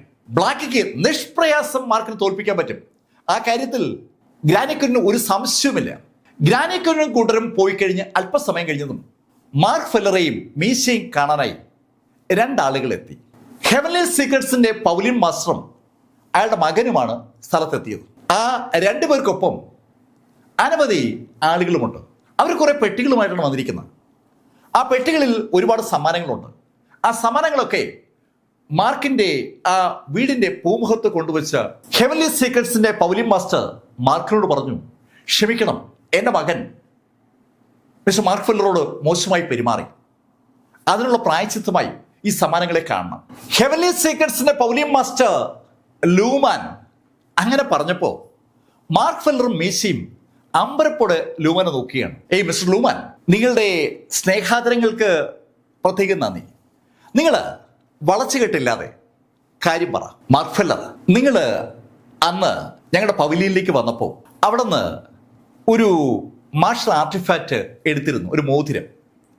ശരിക്കും ആ മോതിരം എനിക്കേറെ വേണ്ടപ്പെട്ട മോതിരമാണ്. ആ മോതിരം തിരിച്ചു ചോദിക്കാനാണ് ഞാൻ യഥാർത്ഥത്തിൽ വന്നത്. നിങ്ങൾക്ക് ആ മോതിരം വിട്ടുതരാൻ എന്തെങ്കിലും വിഷമമുണ്ടെങ്കിൽ ആ വിഷമം മാറാൻ വേണ്ടിയാണ് ഞാൻ ഈ മാന്ത്രിക സാധനങ്ങളെ കൊണ്ടുവന്നത്. ഹെവൻലി സീക്രട്സിന്റെ മാന്ത്രിക ആയുധങ്ങളുടെ ഒരു ശേഖരം തന്നെയാണ് അച്ഛനും മോനും കൂടി അവിടെ എത്തിച്ചത്. ആ പെട്ടികളിലേക്കൊക്കെ നോക്കിയ മാർക്ക് ലൂമാനോട് പറഞ്ഞു, ആ മോതിരം ഇപ്പൊ എന്റെ കൈവശമില്ല. ഞാൻ ആ മോതിരം എടുത്തിട്ട് നാളെ വൈകിട്ട് നിങ്ങളുടെ അടുത്തെത്തിക്കാം. അതുപോലെ? അത് മതി മാർക്ക്, അത് മതി. ഞാൻ മാർക്കിന് വേണ്ടി ഹെവൻലി സീക്രട്സ് കാത്തിരിക്കും. അങ്ങനെ പറഞ്ഞിട്ട് ആ അച്ഛനും മോനും കൂടി സന്തോഷത്തോടുകൂടി അവരുടെ ഒപ്പം വന്ന ആളുകളുമായി അവിടെ നിന്ന് മടങ്ങി. ആ ടീം അവിടെ നിന്ന് പോയി കഴിഞ്ഞതും മാർക്ക് ഫെല്ലറും മീശയും ഒന്ന് മുഖത്തോടെ നോക്കി. മാർക്ക്, ആ മോതിരം ലേശം പ്രശ്നമുള്ളതാവുമല്ലോ, അല്ലെങ്കിൽ അയാൾ ഇത്രയും സാധനങ്ങൾ ഫ്രീ ആയിട്ട് കൊണ്ടുവരാൻ ഒരു സാധ്യതയുമില്ല. മാർക്ക് ഫെല്ലർ ഇപ്പോ മാന്ത്രിക നിലവറയായി ഉപയോഗിക്കുന്ന ആ മോതിരമാണ്. വെറും ഒരു മാന്ത്രിക നിലവറയ്ക്ക് വേണ്ടി വിലപിടിപ്പുള്ള അത്രയേറെ സാധനങ്ങൾ അവിടെ അയാൾ കൊണ്ടുവരാൻ ഒരു സാധ്യതയുമില്ല എന്ന് മീശ പറഞ്ഞപ്പോൾ മാർക്കിനും അതങ്ങനെ തോന്നുകയാണ്. മാർക്ക് ആ മോതിരം അകത്തുനിന്ന് പോയി എടുത്തു. മാർക്കും മീശയും ആ മോതിരം സൂക്ഷിച്ചു നോക്കുകയാണ്. മീശ, എന്തെങ്കിലും കാണുന്നുണ്ടോ? മാർക്ക്, ഇതൊരു സാധാരണ മോതിരമല്ല, അത് ഉറപ്പാണ്. ഒരു സാധാരണ നിലവറയുമല്ല. ഇതിനകത്ത് വേറെ എന്തൊക്കെയോ ഉണ്ട്. മാർക്ക്, നീ തന്നെ ഒന്ന് നോക്ക്. അങ്ങനെ മീശ പറഞ്ഞതും മാർക്കിന്റെ ഡിവൈൻ സെൻസ് ഒന്ന് ആക്ടിവേറ്റ് ചെയ്ത് ആ നിലവറയിലേക്ക് ഒന്ന് നോക്കി. ആ നിലവറയിലേക്ക് മാർക്ക് ഫെല്ലറുടെ ആ ഡിവൈൻ സെൻസ് കടന്നപ്പോൾ മാർക്ക് ശരിക്കും ഒരു ഇരുട്ടുകുഴിയിൽ പെട്ടതുപോലെയായി. അറ്റമില്ലാത്ത ഒരു കൂറ്റൻ ഇരുണ്ട ടണൽ. അത്തരൊരു ടണലിനകത്തേക്ക് കടന്ന ഒരു പ്രതീതിയാണ് മാർക്കിന് അനുഭവപ്പെടുന്നത്. മാർക്കിന്റെ ആ ഡിവൈൻ സെൻസ് മാർക്ക് ആ ടണലിലൂടെ കുറച്ചു ദൂരം ഓടിക്കുമ്പോൾ ശരിക്കും മാർക്ക് വേർത്തു തുടങ്ങി. മാർക്ക് പെട്ടെന്ന് ആ ഡിവൈൻ സെൻസ് പിൻവലിച്ചു. എന്തൊക്കെയോ ദുരൂഹതകളുള്ള ഒരു നിലവറ. പുറത്ത് ഡിവൈൻ സെൻസ് എത്തിയപ്പോൾ മാർക്കിന് അങ്ങനെയാണ് തോന്നിയത്. മാർക്ക് മീശയോട് പറയുകയും ചെയ്തു, മീശ, ഇത് ശരിക്കും അത്ഭുതകരമായ ഒരു സംഭവം തന്നെയാണ്. അത് കേട്ടതും മീശ മാർക്കിനോട് പറഞ്ഞു, മാർക്ക്, നമുക്ക് അവനിട്ടൊരു പണി കൊടുക്കണം. പിറ്റേന്ന് വൈകുന്നേരം Mark Feller pavilion of heavenly സീക്രട്സിലെത്തി. മാർക്ക് ഫെല്ലറെ കാത്തു നിൽക്കുകയാണ് ലൂമാന്റെ മകൻ യാങ് ലൂമാൻ. അയാൾ മാർക്കിനെ കണ്ടതും ചിരിച്ചുകൊണ്ട് മാർക്കിനോട് പറഞ്ഞു, മാർക്ക്, ക്ഷമിക്കണം, എൻ്റെ അവിവേകം കൊണ്ട് ചില കാര്യങ്ങൾ സംഭവിച്ചു പോയതാണ്. അങ്ങനെ പറഞ്ഞുകൊണ്ട് അയാൾ മാർക്കിനെ അകത്തേക്ക് ക്ഷണിച്ചു. വളരെ വിശാലമായ ഒരു കോമ്പൗണ്ടിനകത്തേക്കാണ് മാർക്ക് ഫെല്ലർ ആ ചെറുപ്പക്കാരനുമായി കടന്നത്. അകത്ത് കടക്കുമ്പോൾ ആ എൻറ്റയർ പ്രോപ്പർട്ടിയും മാർക്കിനെ തെല്ലുന്നൂല അമ്പരപ്പിക്കുന്നത്. മാർക്ക് നേരത്തെ ഒരു തവണ വന്നപ്പോൾ മാർക്ക് അതിൻ്റെ ആ ഷോറൂം ഭാഗത്താണ് വന്നത്. ഇപ്പോൾ അവരുടെ വീടിന്റെ ഭാഗത്തേക്കാണ് മാർക്ക് വരുന്നത്. ആ വീടിന്റെ ഭാഗത്തേക്ക് കടന്ന മാർക്കിനെ ശരിക്കും അവിടെയുള്ള ഓരോ സാധനങ്ങളും അത്ഭുതപ്പെടുത്തുകയാണ്. മാന്ത്രിക ആയുധങ്ങളുടെ വൻ ശേഖരം തന്നെയുണ്ട് ആ വീടിനകത്ത്. വീടിനകത്ത് തന്നെ വിശാലമായ ഒരു ഷോക്കേസ് ഉണ്ട്. ആയുധങ്ങളും മാന്ത്രിക ശൈലിയിലുള്ള മറ്റു ഉൽപ്പന്നങ്ങളും ഒക്കെ അവിടെ ഇഷ്ടംപോലെ ഉണ്ട്. മാർക്ക് കൗതുകപൂർവ്വം അതിലൂടെയൊക്കെ നോക്കുമ്പോൾ ലൂമാന്റെ മകൻ യാങ് ലൂമാൻ മാർക്കിനോട് പറഞ്ഞു, മാർക്ക്, അച്ഛൻ മുകളിലുണ്ട്, നമുക്ക് മുകളിലേക്ക് പോവാം. യാങ് ലൂമാൻ ഒന്നിച്ച് മാർക്ക് ഫെല്ലർ മുകളിലത്തെ നിലയിലെത്തി. വളരെ വിശാലമായ ഹാളിലേക്കാണ് മാർക്ക് എത്തപ്പെട്ടത്. ആ ഹാളിലേക്ക് കടന്ന മാർക്കിന്റെ കണ്ണുകൾ ശരിക്കും പുറത്തേക്ക് തള്ളി വന്നു എന്ന് പറയാം. കാരണം അവിടെ ഹാളിന്റെ ചുവരിൽ അതിമനോഹരമായി അലങ്കരിച്ചിരിക്കുന്ന അനവധി മാജിക്കൽ ആർട്ടിഫാക്റ്റുകളുണ്ട്. ആ കൂട്ടത്തിൽ മനോഹരമായ കത്തികൾ, വിശറികൾ, പ്ലേറ്റുകൾ, പരിചകൾ, പേനകൾ, വാളുകൾ, അങ്ങനെയുള്ള പല തരത്തിലുള്ള സാധനങ്ങൾ അവിടെ ഉള്ളത്. സകലതും മാന്ത്രിക ഉപകരണങ്ങളാണ്. ആ ഉപകരണങ്ങളും ആ ആയുധങ്ങളും കണ്ട മാർക്ക് കൗതുകത്തോടെ അതിൽ നോക്കി നിൽക്കുമ്പോൾ യാങ് ലൂമാന്റെ പിതാവ് മിസ്റ്റർ ലൂമാൻ അങ്ങോട്ട് വന്നു. മാർക്ക്, എന്താ അതിശയപ്പെട്ട് നിൽക്കുന്നത്? മിസ്റ്റർ ലൂമാൻ, ഇവയൊന്നും അന്ന് ഷോറൂമിൽ കണ്ടില്ലായിരുന്നല്ലോ. ഹേയ് മാർക്ക്, ഇതെല്ലാം ഏറ്റവും പ്രധാനപ്പെട്ട സാധനങ്ങളാണ്. അതുകൊണ്ട് തന്നെ ഇത് ഞാൻ അങ്ങനെ ഷോറൂമിൽ വെക്കാറില്ല. അന്ന് യാദൃശ്യവശാൽ ഇവിടേക്ക് വെക്കുന്നതിന് മുന്നേ അവിടെ ആ മോതിരം വെച്ചതാണ്. ആ മോതിരം ഷോറൂമിൽ വെക്കാനുള്ളതല്ല. ഏയ് മിസ്റ്റർ ലൂമാൻ, ഇതൊക്കെ എന്തായാലും ശരിക്കും ഗുണമുള്ളതാണല്ലോ. അങ്ങനെ പറഞ്ഞിട്ട് മാർക്ക് അവിടെയുള്ള ഒരു കത്തിയിലേക്ക് നോക്കി. ആ കത്തി നേരത്തെ ഒരു തവണ മാർക്ക് കണ്ടതാണ്. ജിങ്ദോ മാർഷൽസ് അസോസിയേഷന്റെ ജയിലിലെ ആ കമ്പി അഴികൾ വരെ മുറിക്കാൻ കപ്പാസിറ്റി ഉള്ള കത്തിയാണ് അവിടെ ഇരിക്കുന്നത്.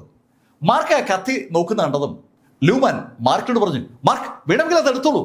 കേൾക്കേണ്ട ദിവസം മാർക്ക് ആ കത്തിയും കയ്യിലെടുത്തു. മാർക്ക് ഓരോ സാധനങ്ങൾ നോക്കുമ്പോഴും ലൂമാൻ മാർക്കിനോട് പറയും, മാർക്ക് അത് എടുത്തു. അങ്ങനെ കുറച്ച് കഴിഞ്ഞപ്പോൾ മാർക്ക് കുറേയേറെ സാധനങ്ങൾ കളക്ട് ചെയ്തു. ആ സാധനങ്ങളൊക്കെ കളക്ട് ചെയ്ത് മാർക്ക് അതൊക്കെ മേശപ്പുറത്ത് അങ്ങനെ വെക്കുകയാണ്. അത് കണ്ടത് ലൂമാൻ മാർക്കിനോട് പറഞ്ഞു, മാർക്ക്, വേണമെങ്കിൽ ഞാനൊരു മാജിക് ആർട്ടിഫാക്റ്റ് തരാം. ആ സാധനങ്ങൾ വെക്കാൻ പറ്റുന്ന ഒരു മാന്ത്രിക നിലവറയായിട്ട് മാർക്കിന് ഉപയോഗിക്കാൻ കഴിയുന്ന ഒരു സാധനം, അതാണ് ലൂമാൻ തുടർന്ന് മാർക്കിന് കൊടുത്തത്. മാർക്ക് അവിടെ നിന്ന് കളക്ട് ചെയ്ത സാധനങ്ങളൊക്കെ ലൂമാൻ കൊടുത്ത ആ ബ്രേസ്ലെറ്റിലേക്ക് മാറ്റി. മാർക്കിന്റെ കയ്യിൽ പണ്ടുണ്ടായിരുന്ന അതേ ശൈലിയിലുള്ള ഒരു ബ്രേസ്ലെറ്റ്. ആ ബ്രേസ്ലെറ്റിലേക്ക് ആ സാധനങ്ങളൊക്കെ മാർക്ക് മാറ്റിയപ്പോൾ ലൂമാൻ മാർക്കിനോട് പറഞ്ഞു, മാർക്ക് ബാ നമുക്ക് എന്തെങ്കിലും കഴിക്കാം. മാർക്ക് ഫെല്ലറേയും കൊണ്ട് ലൂമാനും മകനും തുടർന്ന് പോയത് ഡൈനിങ് ഹാളിലേക്കാണ്. വളരെ വിശാലമായ ഒരു ഡൈനിങ് ഹാൾ. അവിടെ എല്ലാ വിഭവങ്ങളും ഒരുക്കി വെച്ചിട്ടുണ്ട്. അവിടെ എത്തിയതും ലൂമാൻ ഒരു ഗ്ലാസ് വൈൻ പകർന്ന് മാർക്കിന്റെ കയ്യിലേക്ക് കൊടുത്തു. മാർക്ക് സന്തോഷപൂർവ്വം വൈൻ കയ്യിൽ വാങ്ങിച്ചു. മാർക്ക് കുടിച്ചോളൂ, നമുക്ക് സംസാരിക്കാം. അങ്ങനെ പറഞ്ഞതും മാർക്ക് ആ വൈൻ വായിലേക്ക് ഒന്ന് കമഴ്ത്തി. അങ്ങനെ മാർക്ക് വൈൻ കമഴ്ത്തിയതും ലൂമാൻ മാർക്കിനോട് ചോദിച്ചു, മാർക്ക് ആ മോതിരം കൊണ്ടുവന്നിട്ടുണ്ടോ? ലൂമാന്റെ ചോദ്യം കേട്ടതും മാർക്ക് കോട്ടിന്റെ പോക്കറ്റിൽ നിന്ന് ഒരു ചെറിയ പെട്ടിയെടുത്ത് ലൂമാന്റെ കൈ കൊടുത്തു. ലൂമാൻ ആ പെട്ടിയും തുറന്നു. അതിനകത്തെ മോതിരം കണ്ടതും ലൂമാന് ശരിക്കും സന്തോഷം. ലൂമാന്റെ മുഖത്തെ സന്തോഷം കണ്ടതും ലൂമാന്റെ മകൻ മാർക്കിനോട് പറഞ്ഞു, ഏയ് മാർക്ക് ഫെല്ലർ, നീ ആരെന്ന് കരുതിയിട്ട ഈ ജാടയൊക്കെ കാണിച്ചത്? അങ്ങനെ ലൂമാന്റെ മകൻ യാങ് ലൂമാൻ ചോദിക്കുമ്പോൾ യാങ് ലൂമാന്റെ പുറകിലായി അനവധി ആളുകൾ അണിനിരന്ന് നിൽക്കുകയാണ്. എല്ലാവരും പീക്ക് ലെവൽ മാർക്സിസ്റ്റുകളാണ്. ആ പീക്ക് ലെവൽ മാർക്സിസ്റ്റുകൾ അങ്ങനെ അണിനിരന്ന് നിൽക്കുന്ന കണ്ടതും മാർക്ക് ഫെല്ലർ ലൂമാനോട് ചോദിച്ചു, ഏയ് മിസ്റ്റർ ലൂമാൻ, നിങ്ങൾ എന്തായി ചെയ്യുന്നത്? നിങ്ങളുടെ മകൻ എന്തായി കാണിക്കുന്നത്? ഏയ് മാർക്ക് ഫെല്ലർ, നീ എടുത്ത ആ സാധനങ്ങളൊക്കെ തിരിച്ചു വെക്ക്, ആ മാന്ത്രിക നിലവറ പുറത്തു വെക്ക്. മാർക്കിന്റെ കയ്യിൽ മാർക്ക് ആ സമയം അണിഞ്ഞിരുന്ന ആ ബ്രേസ്ലെറ്റ് എടുത്ത് പുറത്തു വെക്കാനാണ് മാർക്കിനോട് ലൂമാൻ പറഞ്ഞത്. അത് കേട്ടതും മാർക്ക് ലൂമാനോട് പറഞ്ഞു, ഓ അതൊക്കെ ലേശം പാടാണ്. മാർക്ക് ഫെല്ലർ, നീ ശക്തനാണെന്ന് എനിക്കറിയാം. അതുകൊണ്ട് ഞങ്ങൾ ലേശം കരുതലെടുത്തിട്ടുണ്ട്. അങ്ങനെ പറയുമ്പോൾ ആ ഹാളിൽ പല ഭാഗത്തായി മാർക്സിസ്റ്റുകൾ പലരും പ്രത്യക്ഷപ്പെട്ടു. തനിക്ക് ചുറ്റുമായി ഒരു വലിയ വലയം ആളുകളെ ലൂമാൻ അണിനിരത്തുന്ന കണ്ടതും മാർക്ക് ഫെല്ലർ ലൂമാനോട് ചോദിച്ചു, എന്താ ഇവരെയൊക്കെ ഉപയോഗിച്ച് എന്നെ അങ്ങ് അവസാനിപ്പിച്ച് കളയാം എന്നാണോ മിസ്റ്റർ ലൂമാൻ വിചാരിക്കുന്നത്? മാർക്ക്, നീ ശക്തനായ ഒരു മാർഷൽ ആർട്ടിസ്റ്റ് ആണെന്നുള്ള കാര്യം എനിക്കറിയാം. അതുകൊണ്ട് ഞാൻ ലേശം മുൻകരുതൽ എടുത്തിരുന്നു. നീ ഇപ്പൊ കുടിച്ച വൈനില്ലേ, അതിൽ കുറച്ച് വിഷമുണ്ട്. അത് കേട്ടതും ലൂമാന്റെ മകൻ ഒരു ചിരി. ആ ചിരി ഒരു പകർച്ചവ്യാധി പോലെ അങ്ങ് പടർന്നു പിടിക്കുകയാണ്. സകലരും ചിരി തുടങ്ങി. മാർക്ക് ഫെല്ലറെ വിഷം കൊടുത്തിരിക്കുകയാണ്. അവരങ്ങനെ ചിരിക്കുന്ന കണ്ടതും മാർക്ക് ലൂമാനോട് ചോദിച്ചു, മിസ്റ്റർ ലൂമാൻ, ഞാൻ ഡിവൈൻ ആൽക്കമിസ്റ്റ് പൗലിനിലെ ഒരു സീനിയർ ഡോക്ടറാണെന്നുള്ള കാര്യം നിങ്ങൾ മറന്നുപോയോ? മാർക്ക് ഫെല്ലറുടെ ചോദ്യം കേട്ടപ്പോൾ ഒരു സ്പെല്ലിംഗ് മിസ്റ്റേക്ക് ലൂമാന് പെട്ടെന്ന് ഫീൽ ചെയ്തു. മാർക്ക്, നീ എന്താ അങ്ങനെ ചോദിച്ചേ? അങ്ങനെ അയാൾ ചോദിച്ചതും മാർക്ക് വാ ഒന്ന് തുറന്നു. മാർക്ക് നേരത്തെ കുടിച്ച ആ വൈൻ അതേപടി മാർക്ക് പുറത്തേക്ക് തുപ്പി. മാർക്ക് ആ വൈൻ യഥാർത്ഥത്തിൽ മാർക്കിന്റെ വായിൽ അങ്ങനെ തന്നെ സൂക്ഷിക്കായിരുന്നു. ഒരു തുള്ളി പോലും മാർക്ക് ഇറക്കിയിട്ടില്ല. ആ വൈൻ മാർക്ക് പുറത്തേക്ക് തുപ്പിയതും ശരിക്കും ഒരു അമ്പരപ്പ് ലൂമാന്റെയും കൂട്ടരുടെയും മുഖത്തുണ്ട്. വൈൻ പുറത്തേക്ക് തുപ്പിയ മാർക്ക് ഫെല്ലർ ചിരിച്ചുകൊണ്ട് ലൂമാനോട് ചോദിച്ചു, ഏ ലൂമാൻ, ഈ വൈൻ എനിക്ക് ഏക്കില്ല. ഞാൻ നിന്റെ ഈ കള്ളത്തരം മുന്നേ കണ്ടു. അങ്ങനെ മാർക്ക് പറഞ്ഞതും മാർക്കിന്റെ വലത് ഭാഗത്ത് നിൽക്കായിരുന്ന യാങ് ലൂമാൻ അയാളുടെ കൂടെയുള്ള ആളോട് പറഞ്ഞു, അറ്റാക്ക്! കേൾക്കേണ്ട താമസം ആ മാർക്സിസ്റ്റുകൾ സകലരും അവരുടെ കൈവശമുള്ള ആ മാർഷൽ ആർട്ടിഫാക്ട് ഉപകരണങ്ങൾ കയ്യിലെടുത്തു. ഹെവൻലി സീക്രട്സിനകത്താണ് മാർക്ക് ഇപ്പോൾ നിൽക്കുന്നത്. ആ പവലിയൻ ഓഫ് ഹെവൻലി സീക്രട്സ് ആയുധങ്ങൾ ഉണ്ടാക്കുന്നതിൽ വിദഗ്ധരാണ്. അതുകൊണ്ട് തന്നെ അവിടെ നിൽക്കുന്ന മുഴുവൻ ആളുകളുടെ കയ്യിലും മാന്ത്രിക ആയുധങ്ങളുണ്ട്. ആ മാന്ത്രിക ആയുധങ്ങളുമായി മാർക്ക് ഫെല്ലറെ അവർ നേരിട്ടാൽ മാർക്ക് ഫെല്ലർക്ക് പിടിച്ചേക്കാൻ പറ്റില്ല. ആ ബോധ്യം അവർക്ക് എല്ലാവർക്കും ഉണ്ട്. പക്ഷെ അടുത്ത നിമിഷത്തിൽ മാർക്ക് ഫെല്ലർ മാർക്കിന്റെ ആ മാർഷൽ സെയിന്റ് കപ്പാസിറ്റി ഒന്ന് റിലീസ് ചെയ്തതും ശരിക്കും ആ ഹാളിൽ അൺബിലീവബിൾ ആയിട്ടുള്ള ഒരു പ്രഷർ അനുഭവപ്പെട്ടു തുടങ്ങി. ആ പ്രഷർ അങ്ങനെ അനുഭവപ്പെടുമ്പോഴേക്കും മാർക്ക് ഒന്ന് മൂവ് ചെയ്തു. മാർക്കിന്റെ ആ മൂവ്മെന്റ് കണ്ണഞ്ചിക്കുന്ന വേഗത്തിലാണ്. മാർക്കിന്റെ ഇടതു ഭാഗത്തേക്കുന്ന ആ ചെറുപ്പക്കാരന് ഒരു മാർഷൽ ആയുധം കയ്യിലിരിക്കുന്നതിന്റെ ഒരു ധൈര്യം കയ്യിലുണ്ടായിരുന്നു. പക്ഷെ അവന്റെ ആയുധം അവനും ഏതാനും സെക്കൻഡ് കഴിഞ്ഞപ്പോൾ കഷ്ണമായി ചിതറി. ആ ആയുധം മാത്രമല്ല, അവനും ചിതറുകയാണ്. മാർക്ക് ആ മാർക്സിസ്റ്റുകളെ നേരിടുന്നതിനിടയിൽ ലൂമാനും ലൂമാന്റെ മകനും അവിടുന്ന് ഓടി പുറത്തു കടന്നിരുന്നു. മാർക്ക് ഫെല്ലറെ അയാളുടെ ആ ശിഷ്യന്മാർ അവസാനിപ്പിക്കുമെന്നുള്ള പ്രതീക്ഷയാണ് അയാൾക്കുണ്ടായിരുന്നത്. ഏകദേശം ഒരു 2 മണിക്കൂർ കഴിഞ്ഞപ്പോൾ അച്ഛനും മോനും കൂടി മടങ്ങി ആ ഹെവൻലി സീക്രട്സിൽ വന്നു. അവിടെ അവരെത്തുമ്പോൾ ഡെഡ് ബോഡികൾ മാത്രമേ അവിടെ ഉള്ളൂ. അവിടെ ഉണ്ടായിരുന്ന മുഴുവൻ ആയുധങ്ങളും മറ്റ് മാന്ത്രിക ഉപകരണങ്ങളും എല്ലാം അവിടുന്ന് മിസ്സായിട്ടുണ്ട്. മാർക്ക് അതെല്ലാം കൊണ്ടുപോയിരിക്കുകയാണ്. എല്ലാ സാധനങ്ങളും മിസ്സായെങ്കിലും അയാളുടെ ആ മോതിരം തിരിച്ചു കിട്ടിയതിൻ്റെ സന്തോഷമുണ്ട്. പെട്ടെന്ന് അയാൾക്കൊരു സംശയം തോന്നി. അയാള് മാർക്ക് കൊടുത്ത ആ കവർ തുറന്ന് ആ മോതിരത്തിലേക്ക് ഒന്ന് നോക്കി. ആ മോതിരത്തിലേക്ക് നോക്കിയ അയാളുടെ മുഖം പെട്ടെന്നാണ് വിളറിയത്. അത് തികച്ചും ഡ്യൂപ്ലിക്കേറ്റ് മോതിരമാണ്. ആ നിമിഷത്തിൽ ലൂമാന്റെ ഫോണിൽ ഒരു കോള് വന്നു. കോളിന്റെ അയാളോട് മാർക്ക് ഫെല്ലർ പറഞ്ഞു, ലൂമാൻ, നീ മടങ്ങി എത്തിക്കാണുമെന്ന് എനിക്കറിയാം. നിന്റെ ഹെവൻലി സീക്രട്സിൽ ഉണ്ടായിരുന്ന എല്ലാം ഞാനിങ്ങ് എടുത്തു. പക്ഷേ ഞാൻ ഇനിയും വരും. എനിക്ക് നിന്റെ ആ മോതിരത്തിന്റെ രഹസ്യം ഒന്ന് അറിയണമല്ലോ. അങ്ങനെ പറഞ്ഞിട്ട് മാർക്ക് ഫെല്ലർ ഫോൺ കട്ട് ചെയ്തു. ശരിക്കും ലൂമാനും ലൂമാന്റെ മകനും എന്ത് പറയണമെന്നറിയാതെ നിശബ്ദരായി അങ്ങനെ നിൽക്കുമ്പോഴേക്കും മാർക്ക് ഫെല്ലർ ആ സാധനങ്ങളുമായി മീശയുടെ അടുത്ത് മടങ്ങിയെത്തിയിരുന്നു. മാർക്ക് ആ സാധനങ്ങൾ എടുത്ത് പുറത്തു വെച്ചത് കണ്ടതും മീശ വാപൊളിച്ച് നിൽക്കുകയാണ്. മാർക്ക്, എന്താ ഇത്? ആ ഹെവൻലി സീക്രട്സ് പൂർണ്ണമായി കൊള്ളയടിച്ചോ? മീശ, ഒരു അവസരം കിട്ടിയാൽ കക്കണ്ടേ? അത് വേണം. മീശയ്ക്ക് ഏറെ ഇഷ്ടമുള്ള കാര്യമാണല്ലോ മാർക്ക് പറയുന്നത്. മാർക്ക് മീശയോട് പറഞ്ഞു, മീശ, നമ്മുടെ ആ ഹെവൻലി ഗേറ്റിലെ ആളുകൾക്ക് കൊടുക്കാൻ എന്തായാലും മാജിക് ആയുധങ്ങൾ വേണം. അതിന് ആവശ്യമുള്ളതൊക്കെ ഇപ്പൊ കിട്ടി. മാർക്ക് പുതുതായി ആരംഭിച്ചിരിക്കുന്ന ആ സെക്ഷനെ ശക്തിപ്പെടുത്താനുള്ള ആയുധങ്ങളാണ് മാർക്കിനിപ്പോ കൈവശം കിട്ടിയിരിക്കുന്നത്. മാർക്ക് ആ ആയുധങ്ങളൊക്കെ അടുക്കി വെക്കുമ്പോൾ ഷിയ ഹാങ്ങിന്റെ ഫോൺ വന്നു. ഷിയ മാർക്കിനോട് പറഞ്ഞു, മാർക്ക്, ആ ബ്ലാക്കി വീണ്ടും മനുഷ്യ രൂപത്തിലേക്ക് വന്നിട്ടുണ്ടേ. മാർക്ക്, ഞാൻ വീണ്ടും പറയുകയാണ്, ആ ബ്ലാക്കി ഇപ്പൊ വീണ്ടും ശക്തനായിരിക്കുകയാണ്. മാർക്ക്, ഈ ഫൈറ്റ് വേണോ? ഷിയ, ആ ഫൈറ്റ് നടത്താതെ എനിക്ക് എങ്ങനെയാ എമിലിയെ കിട്ടുക? ഷിയയ്ക്കും മാർക്കിന്റെ ചോദ്യത്തിന്റെ അർത്ഥം അറിയാം. മാർക്ക് ഈ കാര്യങ്ങളൊക്കെ ചെയ്യുന്നത് എമിലി ബ്ലാക്കിന് വേണ്ടിയാണ്. എമിലി ബ്ലാക്ക് മിസ്റ്റിക് വേൾഡിന് അകത്തുണ്ടെന്നുള്ള കാര്യം ഷിയ ഹാങ്ങിനും ഏതാണ്ട് ഉറപ്പാണ്. ഈ ജിങ്ദു മാർഷൽ ആർട്സ് അസോസിയേഷനുമായി ബന്ധപ്പെട്ട് അനവധി മിസ്റ്റിക് വേൾഡുകൾ ഉണ്ടെന്ന് ഒരു ധാരണ ഷിയ ഹാങ്ങിനുണ്ട്. അതിൽ ഏതോ ഒരു മിസ്റ്റിക് വേൾഡിലാണ് എമിലി ബ്ലാക്ക് ഉള്ളത്. അത് ഏത് മിസ്റ്റിക് വേൾഡ് ആണെന്നോ അവിടേക്ക് എങ്ങനെ കടക്കണമെന്നോ ഷിയ ഹാങ്ങിന് അറിയില്ല. അത് അറിയാവുന്ന ഒരാള് ഗ്രാനി ക്വിനാണ്. ഗ്രാനി ക്വിൻ വഴി മാത്രമേ ആ മിസ്റ്റിക് വേൾഡിലേക്ക് കടക്കാൻ പറ്റും. അതിന് ഗ്രാനി ക്വിൻ തയ്യാറാകണമെങ്കിൽ ബ്ലാക്കിയെ മാർക്ക് പരാജയപ്പെടുത്തണം. പക്ഷേ ബ്ലാക്കി ഒരു മാർഷൽ സെയിന്റ് പവർ നേടിയിരിക്കുന്ന വ്യക്തിയാണ്. എങ്ങനെയായിരിക്കും ബ്ലാക്കി മാർക്ക് നേരിടുക? നാളെ രാവിലെ 9 മണിക്ക് എന്തായിരിക്കും അവിടെ സംഭവിക്കുക? ആ കഥയുമായി അടുത്ത ദിവസം നമുക്ക് വീണ്ടും കാണാം. ഇതുവരെ മാർക്ക് ഫെല്ലറുടെ കഥ നിങ്ങളോട് പറഞ്ഞത് എം ലൈഫിൽ നിന്ന് BS ചന്ദ്രമോഹൻ. കമന്റിൽ ചെയ്യുക. Thank you.